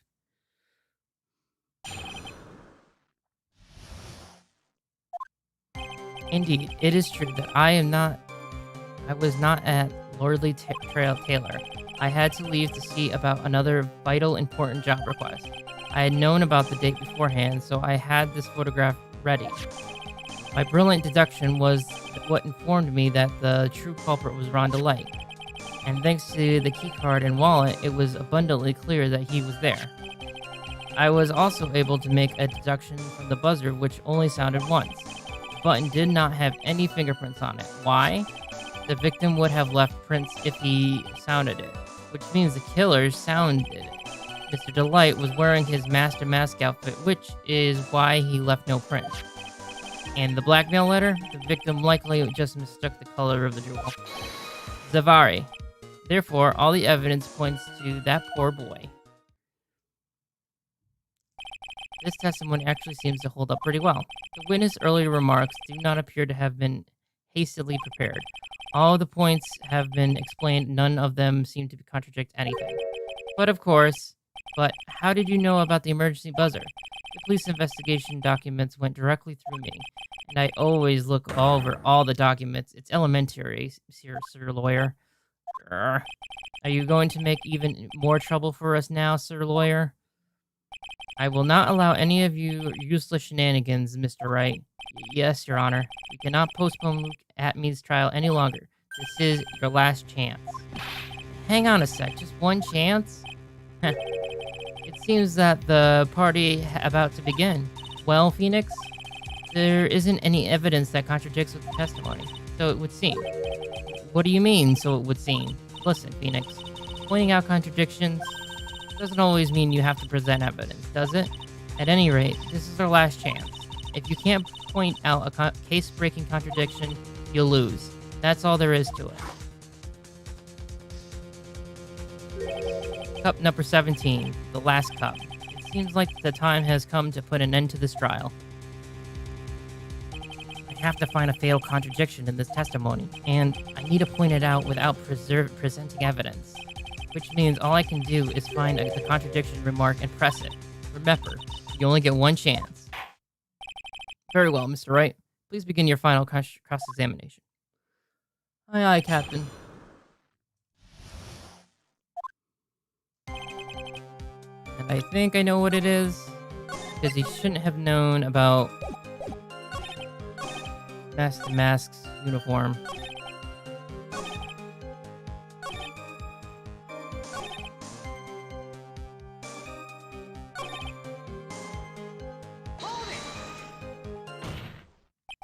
Mr. Atme, about this last remark. You still don't get it, do you, Trite? This isn't the time to be pressing the witness on every little statement. I'm afraid you're the one who still doesn't get it, Mr. Got It. What? Mr. Atme? It seems you have finally admitted that you were in the CEO's office on the night of the murder. Can you say that? Let's review your testimony, shall we, Mr. Atme? The button did not have any fingerprints on it. Why? Mr. Delight was wearing his MaskDemask outfit, is that correct? Indeed. That's what I said. My deductions are absolutely foolproof. More like deductions prove that you're a fool. I'm sorry, whatever do you mean? For some reason, I'm starting to get really thirsty. When exactly did we learn the fact that Ron Delight was dressed as MaskDemask when we went to the scene of the crime? That was, it was just a few hours ago. Back when my 6th cup of coffee was looking at me with a cold stare. Oh, did I forget I meant to mention that? I'm sorry, I just never had a chance to mention it up until now. That's right, the defendant had yet to tell anyone else this fact before this morning. Therefore, the only person who should have known this are those who have been watching this trial. Do you understand now, Detective Atme? There is no way that you should have known about that. You were the one you were in the next courtroom being tried for MaskDemask. Then enlighten us. Just how did you know about the piece of information? Well... Come on, this detective must have known about it. He probably had plenty of chances to find out beforehand. And it's those chances that I want to discuss next. That night, Mr. Delight was wearing his MaskDemask outfit. There is only one way for Detective Atme to have found that out. Only one way, you say? Please recall, if you will, Mr. Delight's testimony. When I entered the office, there was a suspicious shadow there. For a second, my client witnessed the real killer. But Mr. Delight never saw his attacker. There's no way to tell whether or not the real killer was Luke Atme. It's with that statement that I'll turn this case on its head. Just what are you implying? Mr. Delight saw the real killer, correct? Now, if you turn that statement around, it stands to reason that the real killer had also seen Ron Delight. Impossible.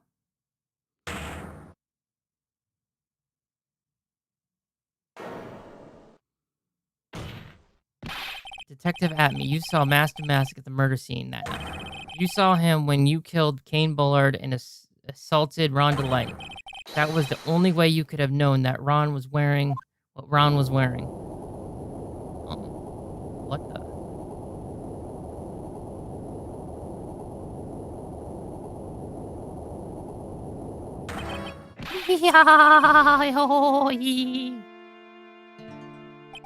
Take a good look, everyone.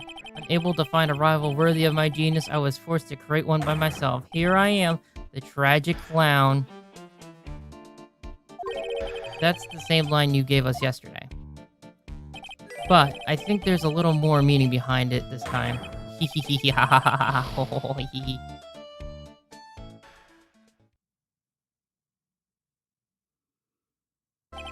What an awful, complicated incident. Kane Bullard was blackmailing Luke Atme, who was in turn blackmailing Ron DeLight. And upon killing his blackmailer, Luke Atme tried to frame Ron DeLight. He then claimed to be guilty as Master Mask in order to escape his true crime. And to that end, he came up with this plan to use the double jeopardy rule when making his alibi. At any rate, it would seem we finally found the truth. Excuse me. I came perilously close to besmirching the record of an innocent young man, besmirching him with the title of murderer. Don't ignore me! Oh, I didn't realize you were there. Why wouldn't he be here? About the verdict. I know, you never committed any murder. That's right, I'm so glad you understand that, but... I really am MaskDemask. Huh? So, thanks to the trial yesterday, I'm innocent now, right? What was it you said? Double jeopardy? Now that you mentioned it, I've been careless. Careless? What do you think, Mia? As the defendant says, the rule of double jeopardy is absolute. A defendant can never be tried twice for a crime in which he was once found innocent. Then, MaskDemask is really innocent? It would seem so. For now. For now. Now then, this court finds the defendant...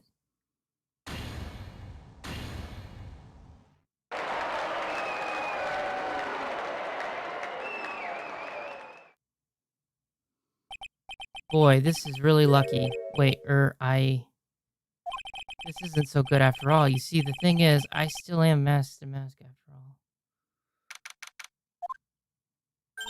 You did it, Phoenix. Thanks, Mia. It's been a long time, hasn't it? Yeah, it's because Maya doesn't call on me much these days.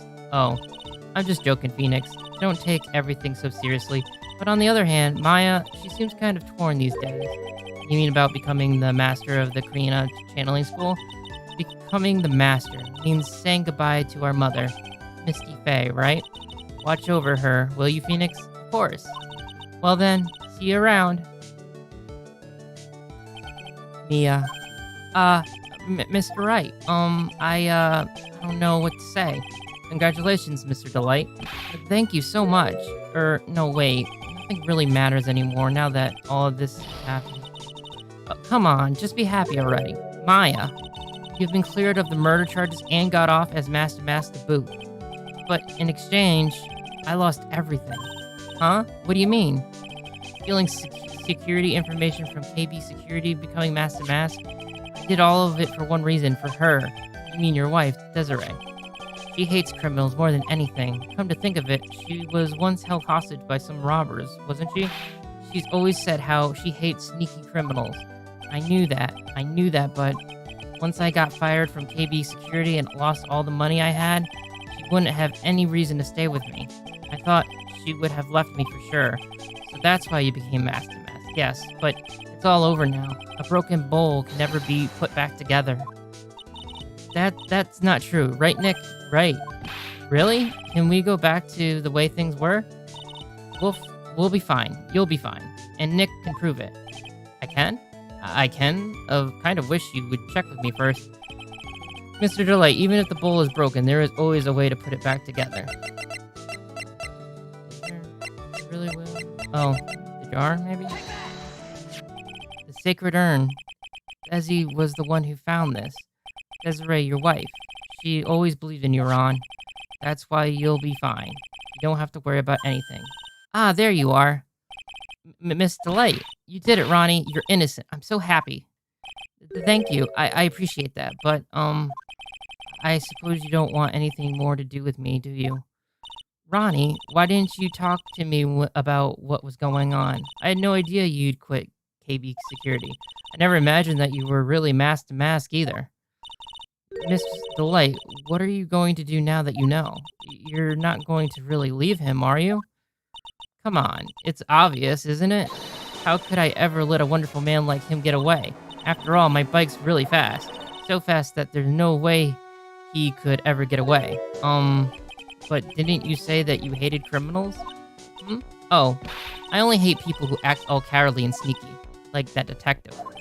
I see. My Ronnie went and declared his crime before he committed them like a man. I just love a man who's so chivalrous. Chivalrous? I knew, and I was right about you. Every day I spend with you is filled with thrills and excitement. Desiree, you really do love Ron, don't you? Nicky boy? Yes? I'm really glad I asked you to defend my Ronnie. Thank you so much. I'll never forget what you've done for us. Oh, well, take care of yourself. You too, Nicky boy. Oh, I can feel my face going red. Mr. Nick, Mystic Maya, congratulations. Gasp. Talk about bad timing. Mr. Nick, how could you? With another man's woman in front of Mystic Maya? No, you gotta, I'll never forgive you. Never, never, ever.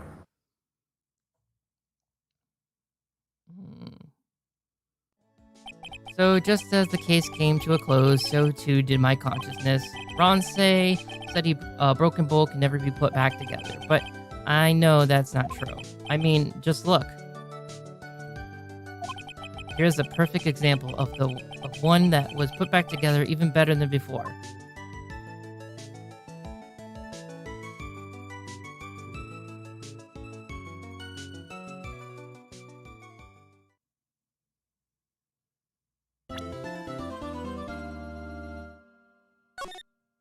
A brand new episode. Yeah, we'll continue a little bit. I don't think I'm gonna get too far in this one, but let's start it up. That's enough. This court sees no reason to further prolong the trial. This case is extremely clear. I see no room for misinterpretations of the facts. It wasn't me. I swear it wasn't me. The evidence and testimony we have seen and heard are conclusive. The victim was alone at his table when he drank from the... No, you're wrong. I know what I saw. I saw. I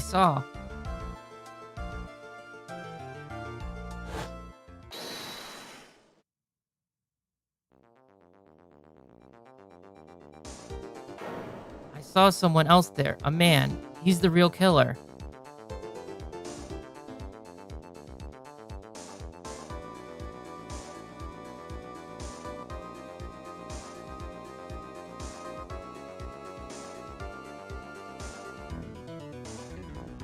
Why won't anyone believe me?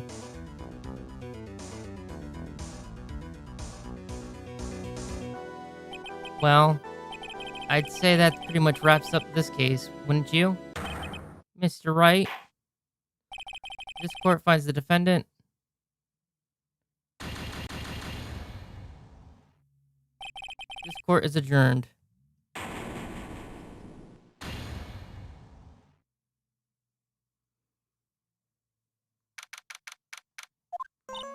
Ah, the start of the new year always makes me feel like I can take on the world. I bet it does, Maya. So, I've decided that our resolution should be, Davari, take on the world. What do you think? Sure, whatever, Maya, but I think maybe you've had more than enough mistletoe cake.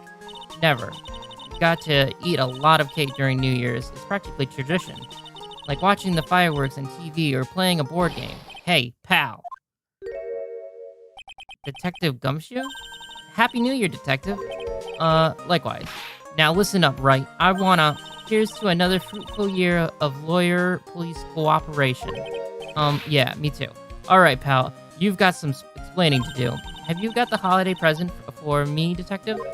What? Well, here, have this. It's really nothing much, but... Yay, thanks! Look, pal, we need to have a talk. Take a seat.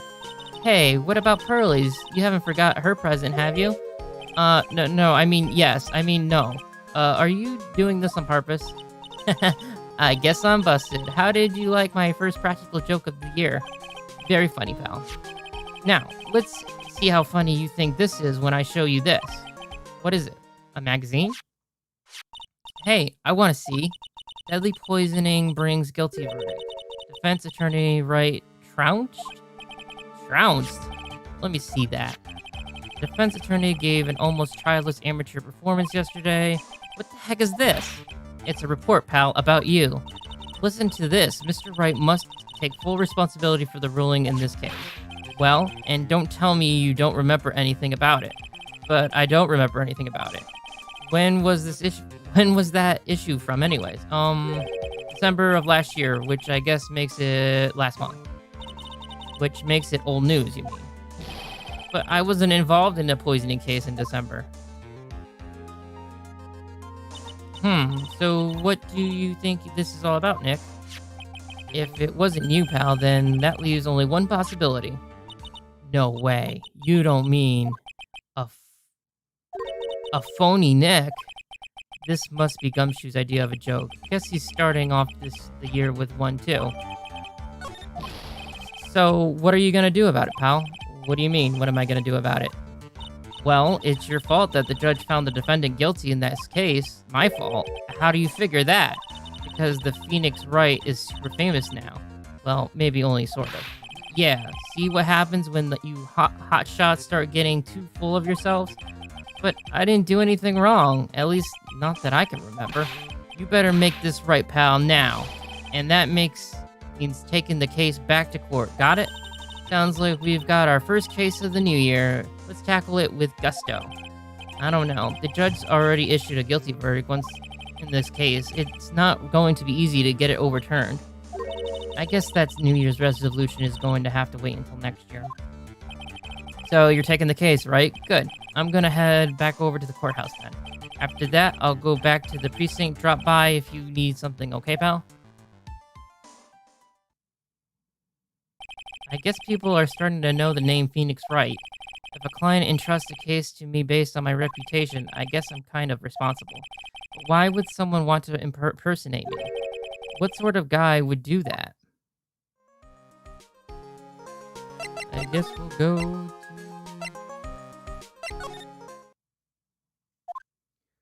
This is so nerve-wracking waiting to meet our new client. I wonder just what kind of person that you tricked and got found guilty. Keep it down, Maya. That kind of talk could ruin me. Aha! How could you, Mr. Wright? How could you do this to me? They put me in solitary. I haven't been able to stop crying. Aren't you? Yes, I am. I am totally and utterly let down. Are you? Don't pretend you don't know me. It's me, Maggie. Remember Maggie Bride? Maggie Bride. Maggie Bride. She's the policewoman I defended that one time. She was accused of murdering her lover. He was a cop, too. What are you doing in here? Didn't I get you acquitted? Oh, sure. Very funny. After the 5th grade defense job, you came in here and start making jokes? You better hurry up and tell her what happened, Nick. Oh, I see. So that's where we stand right now. I'm sorry you've been caught up in another murder. My whole life has been nothing but a whirlwind of bad luck and failures. I vaguely remember her saying the exact same thing last time, but I don't mind. What's one more disaster in my life? At least now the real Mr. Wright is here with me. I won't let the world keep me down, sir. So, how come you're dressed like that, Maggie? Last year you looked so sharp in your police uniform. I was fired after that incident last year. Oh, I'm sorry. It's okay. I don't mind one bit. I enjoy being on the force, but I think it was time for me to move on. So, what do you do now? In the second act of The Life of Maggie Bride, I'm playing the role of waitress. Yes, in a French restaurant. It's a small place, but it's quite fashionable. My charming smile and sharply figure comes through for me. And the owner, Mr. Armstrong, hired me straight away, sir. And then you got into this mess straight away, right? Yeah, you could put it that way. This whole mess started on the 3rd of last month, and it happened at Tribulations. Tribulations? Yes, it's a restaurant where good service and friendly smiles are always included. Oh. There were 2 men at the table, both drinking coffee, and then...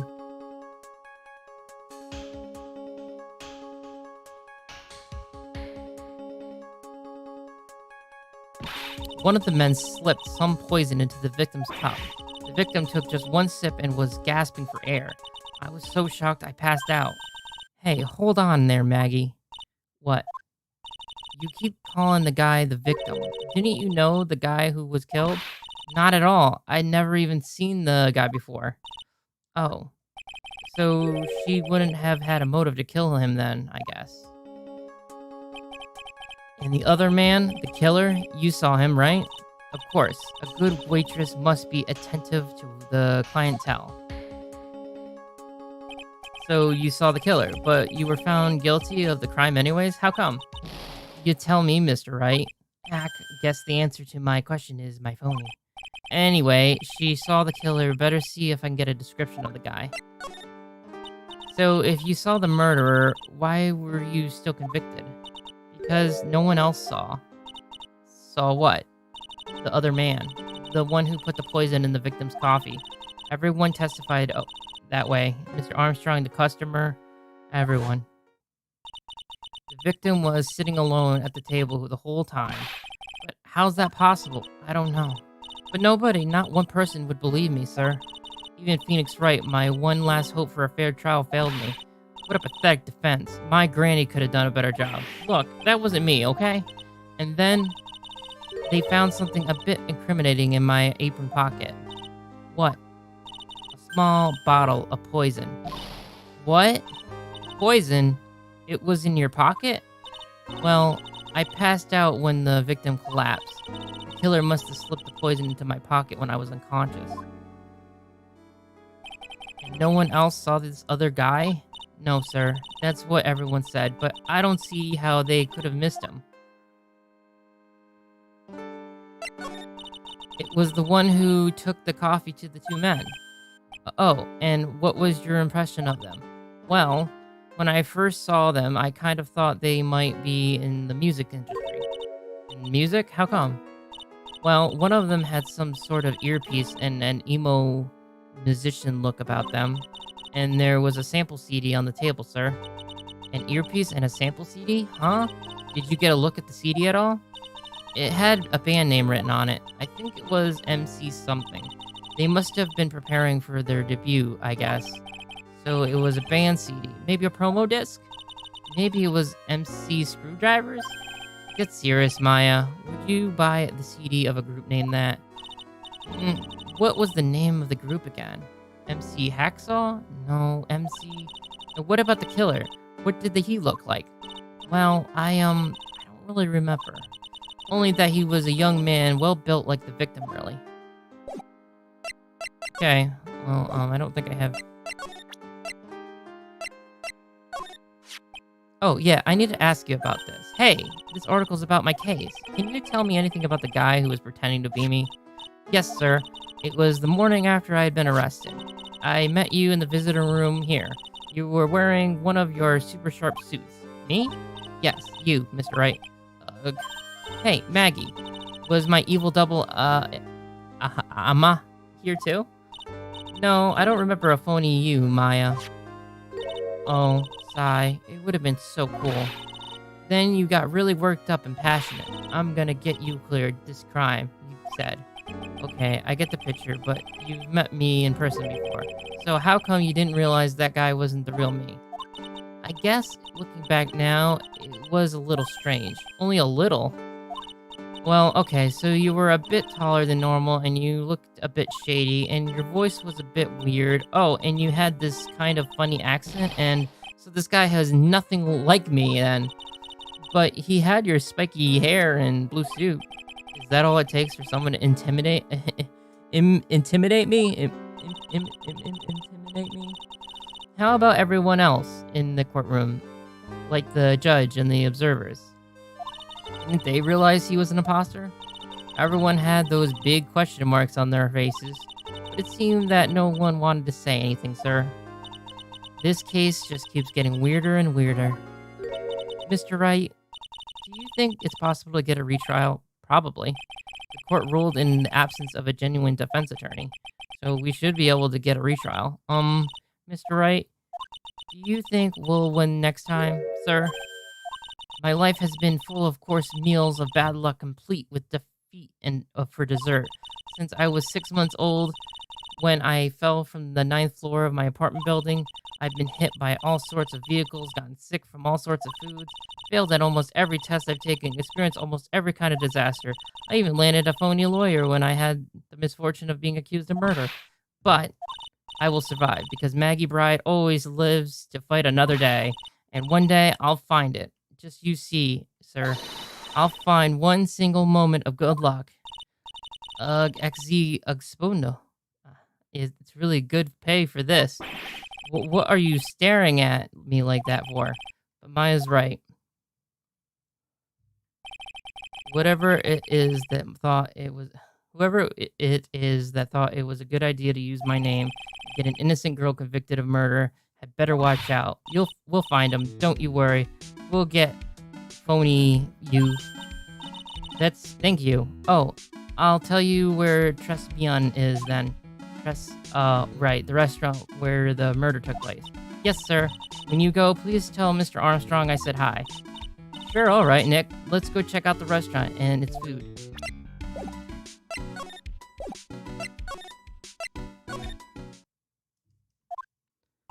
It's been ages since we came down to the precinct, huh, Nick? Looks like Gumshoe isn't around. He's got it so easy leaving everyone else to do the work. No, he's out there somewhere. My bet is in the courthouse. He's probably trying to arrange a retrial for this case.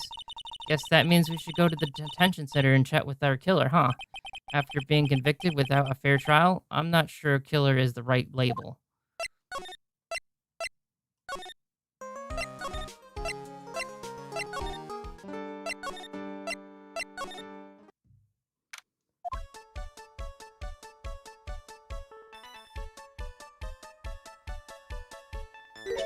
Wow, look at this place. Look, more like smell. What is with that suffocating scent of flowers in here?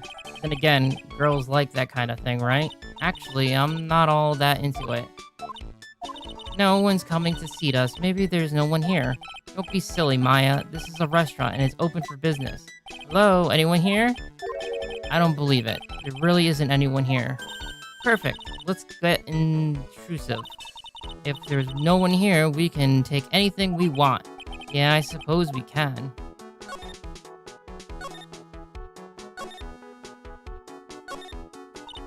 It's a rack full of fashion magazines, and they're all in French. Why don't you try wearing something a bit more chic sometimes, huh, Maya? Yeah, I guess I could. I'm always in my acolyte clothes, aren't I? It'd be fun to wear normal clothes every now and then. There's something stuffed in behind the rack. Look at like a sport paper to me. Hey, and look at this. Someone scribbled a little doodle on one of the pages. Mick Bomber. And 1, 2, 3, 4, 5 zeros? $100,000? Maybe. I wonder what McBomber is supposed to be. This paper, it's from December 3rd. This paper is from the day of the poisoning. What? A paper from the day of the murder. This has got to be a clue. I should see if I can find out some more about this paper.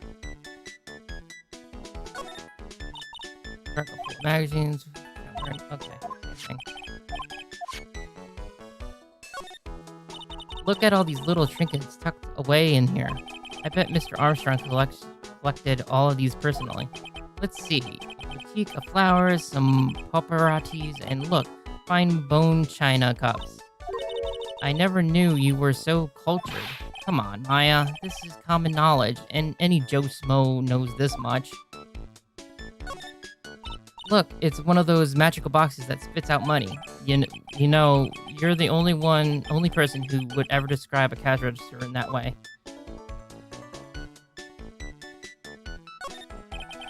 It's the restaurant front entrance. There's a sign hanging on the door written in French. It probably says open or closed. It must be one or the other, but I don't know which since I don't know Jack and Queens from French.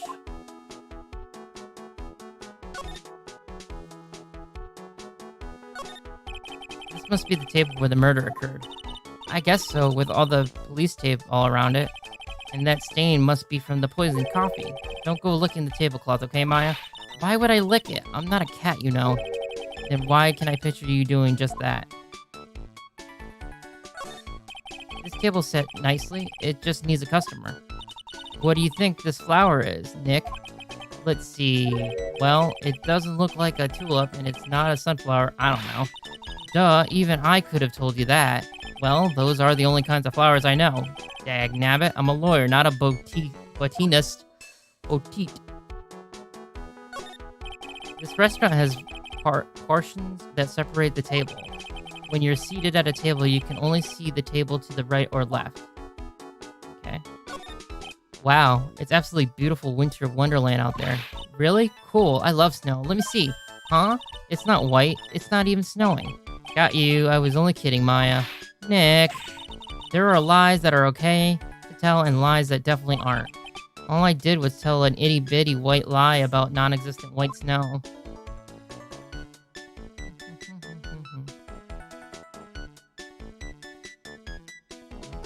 Anything else?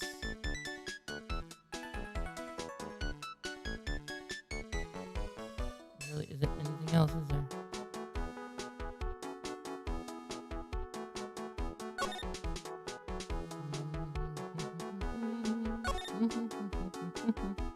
I guess that's it. There's nothing else here right now.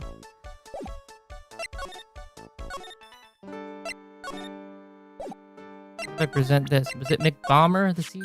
Oh, a sports paper. Let's see. Did Gusto Brown manage to defend his high weight title?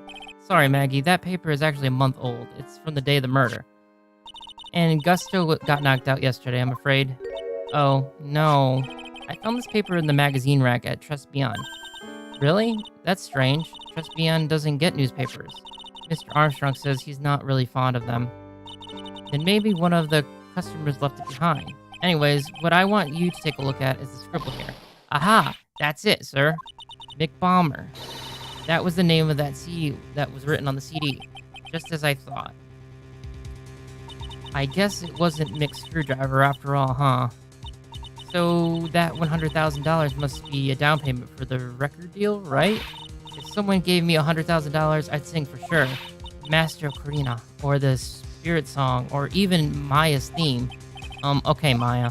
So, if the sample CD was on the victim's table, that means this newspaper may have belonged to the victim. You're right. So the victim left this behind on the day of the murder, huh? I think we better stop up the investigation, don't you, Nick? Sure. Nope, he's still gone.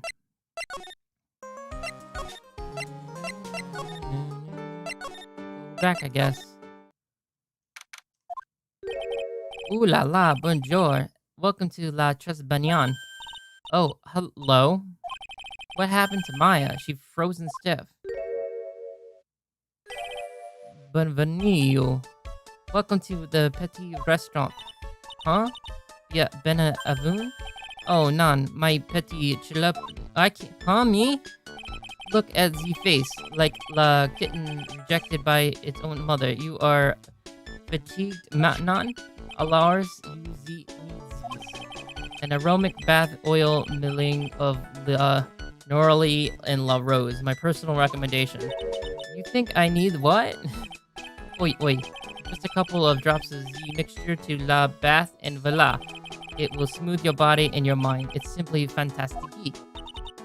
Really? And for la monsieur? Who? Me? Look at the face, like the puppy rejected by life itself. You are fatigued, no? For you, monsieur, I recommend this. Oil of bergamot. And maybe a hint of ow. I will add the peppermint and la clearly sag for a fragrance expressionational. Such an intriguing recipe. I will bring you out our delicious beauty, Manas Mensor. My beauty?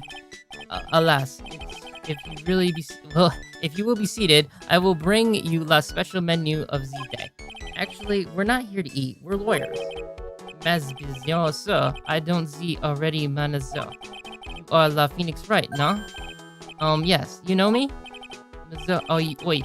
I never forget a man who flirts with me, especially in court. I guess he was cross-examined by our mysterious fake. It looks like everyone to do this case now knows who I am already. I wonder what sort of impression the fake has been leaving on people, don't you? Allow me to introduce myself to you again. I am Gene Armstrong. Okay. So what does trust beyond mean? I know trust. That means 3, right? None. Trust beyond is friends. In English, you would say very good. Oh, very good. Oi, exactly. The atmosphere is trust beyond, and la cuisine is trust beyond. If the food's so good, why aren't there any customers in here? My cuisine is not for all. Some people, they do not appreciate the hot cuisine. I thought everyone liked hot cuisine. Since I've lost Maggie, I do not have enough ands. So you're running this place on your own now? Oi, for a la moment, no one has answered my advertisements. Oh, poor Moy. Please, don't eyeball me while you say that. I am la chef. I am la manager. I am also trained at Artemthemist. Roaming? What? A practitioner, Arthurfinifis. The art of soothing the soul was the delicious Lauren aroma. Delicate, the smell coming from that bottle earlier was anything but. So, could you tell me what you know about the incident? Young. It makes me sad to remember it, yet I will remember it so well. More than a month ago has passed since it happened. Yeah, I guess it's been about a month since Maggie's sentencing. So it was the 3rd of last month, just after 1 in the morning. A man who was in for a coffee suddenly became ill. Because of the poison in his coffee? That is the truth. As I know it was Maggie who took his drink to him.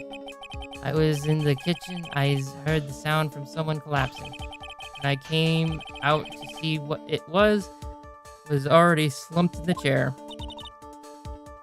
He was dead? Mon Dieu. Oi. He was dead. Maggie had passed out also. This man who died, was he alone? Oi, Mazor. All alone. I know Maggie said Zier was someone else, but... I see. La police, they asked me many times, are you sure Zier was only one else at the table? He asked. But I am not the only one. The old man said the same thing. Old man? What old man? So who is this old man you mentioned? At the time of the murder, Zier was another customer in Yuck. What? Someone else was here? As usual, he came alone that day. At the time of the murder, he saw it too.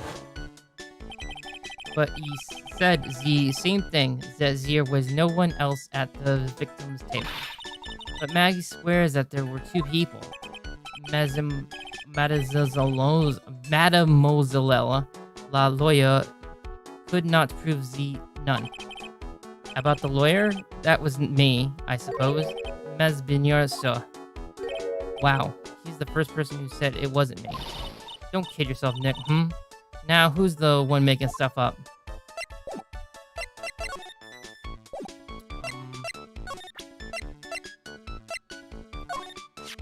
I am not a lawyer myself. I do not wish to speak out of turn, but your defense in court that day was a little, how should I say, lacking, perhaps? Sigh. Even a Frenchman cannot speak any English could have done a better job. You were very cool, though. Oi, and so handsome. Wow, I wonder just how bad the defense could have been. Every time you opened your mouth, the only courthouse stared. Oh man, that is something I don't want to imagine. You know anything about this? We found this sports paper in the magazine rack here. One of my customers must have left it behind. Do you have any idea which customer it was?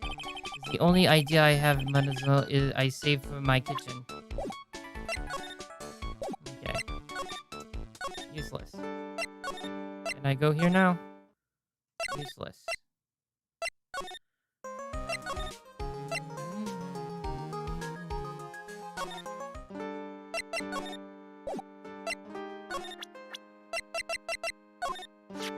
Oh, so you met the owner, Mr. Armstrong. He's, oh, how can I put this? Pretty unique.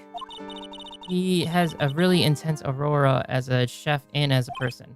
Yeah, he has a pretty intense aroma too. So did Mr. Armstrong really not see the killer? Apparently not.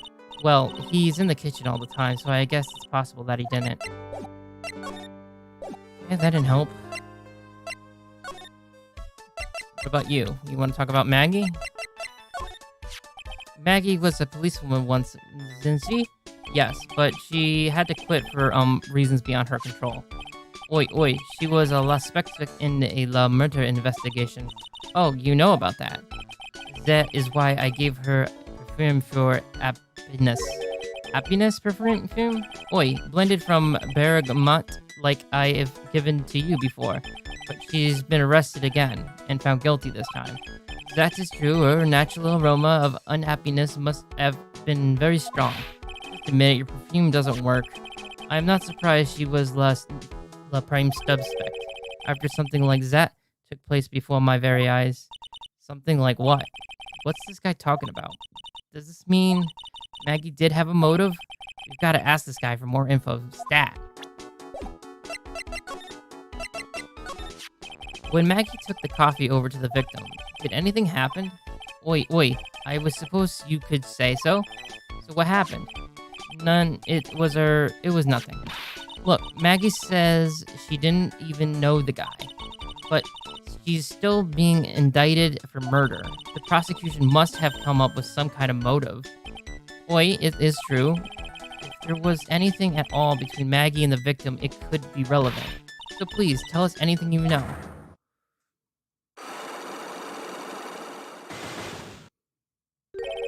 Cyclops. No way. What are we gonna do, Nick? We'll just have to remove... What's wrong? The magnetonum, it's gone. Huh?